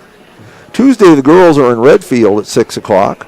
Also Tuesday, the middle school boys are in Ipswich. And also on Tuesday, the wrestlers are at Sunshine Bible Academy for a triangular. On Thursday, the 4th grade girls are in Gettysburg. Thursday also starts the state one-act play competition. That goes Thursday through Saturday. We certainly wish good luck to all our Potter County actors. Friday, the boys and girls doubleheader against Sully Buttes. That'll start at 4 o'clock. That's the next time Warren and I will be on the air here on Battlers.Live at 4 o'clock. With the girls and boys doubleheader against Sully Buttes. Once again, our Battler girls in a stretch where they have 5 games in 8 days. They won the first one Thursday night. They lose here. And they also will play Monday against a very tough Lyman team, undefeated so far. Then go to Redfield on Tuesday. And then are at home on Friday against Sully Buttes. We'll see if there are any scores. There aren't usually a whole lot of games on an afternoon time game on Saturday, but we do have some. Warner defeated Sully Buttes 52-35. This is girls action. 52-35, Warner defeats Sully Buttes. Aberdeen Christian leads Waverly South Shore 37-22 with a minute left in the third quarter. Leola Frederick Area 60, Timberlake 31, that's a final. Wessington Springs 61, Miller 52, that's a final. That's all we have on the girls' side. See if we can find any boys' scores. Highmore Herald 46, Ipswich 42. That's with under a minute left in the fourth quarter. So Highmore Herald will try to hang on to that one. Wolsey Wessington 32, Hill City 28 at halftime. Miller 3, Wessington Springs 2 with 5 minutes left in the first quarter. Obviously anybody's game there. That's all the scores we can find. So once again, the JV game went to the Battlers 37-23. Finley Hine and Danica Kaup led the way there with 12 points apiece. Michaela Schmidt led Northwestern with 6. And in the varsity game, it goes to Northwestern 59-48 on the strength of a big third quarter when they scored 25 points, 18 of them on 3-point shots. So that's all we have here from Holden. We thank you for watching. We hope you enjoyed the game. It didn't come out the way the Battler fans wanted it to, but it was still a good game. We certainly wish Peyton Stevens well, as she was injured during the game and taken to the hospital. We don't have any update on her, and we're not going to speculate, but we certainly wish her well, and she'll be in our prayers tonight. So with that, we thank you again for watching. Please go to and tell our sponsors how much you appreciate their sponsorship of Battler Sports. We also appreciate the Battler Athletic Boosters for their support of these broadcasts.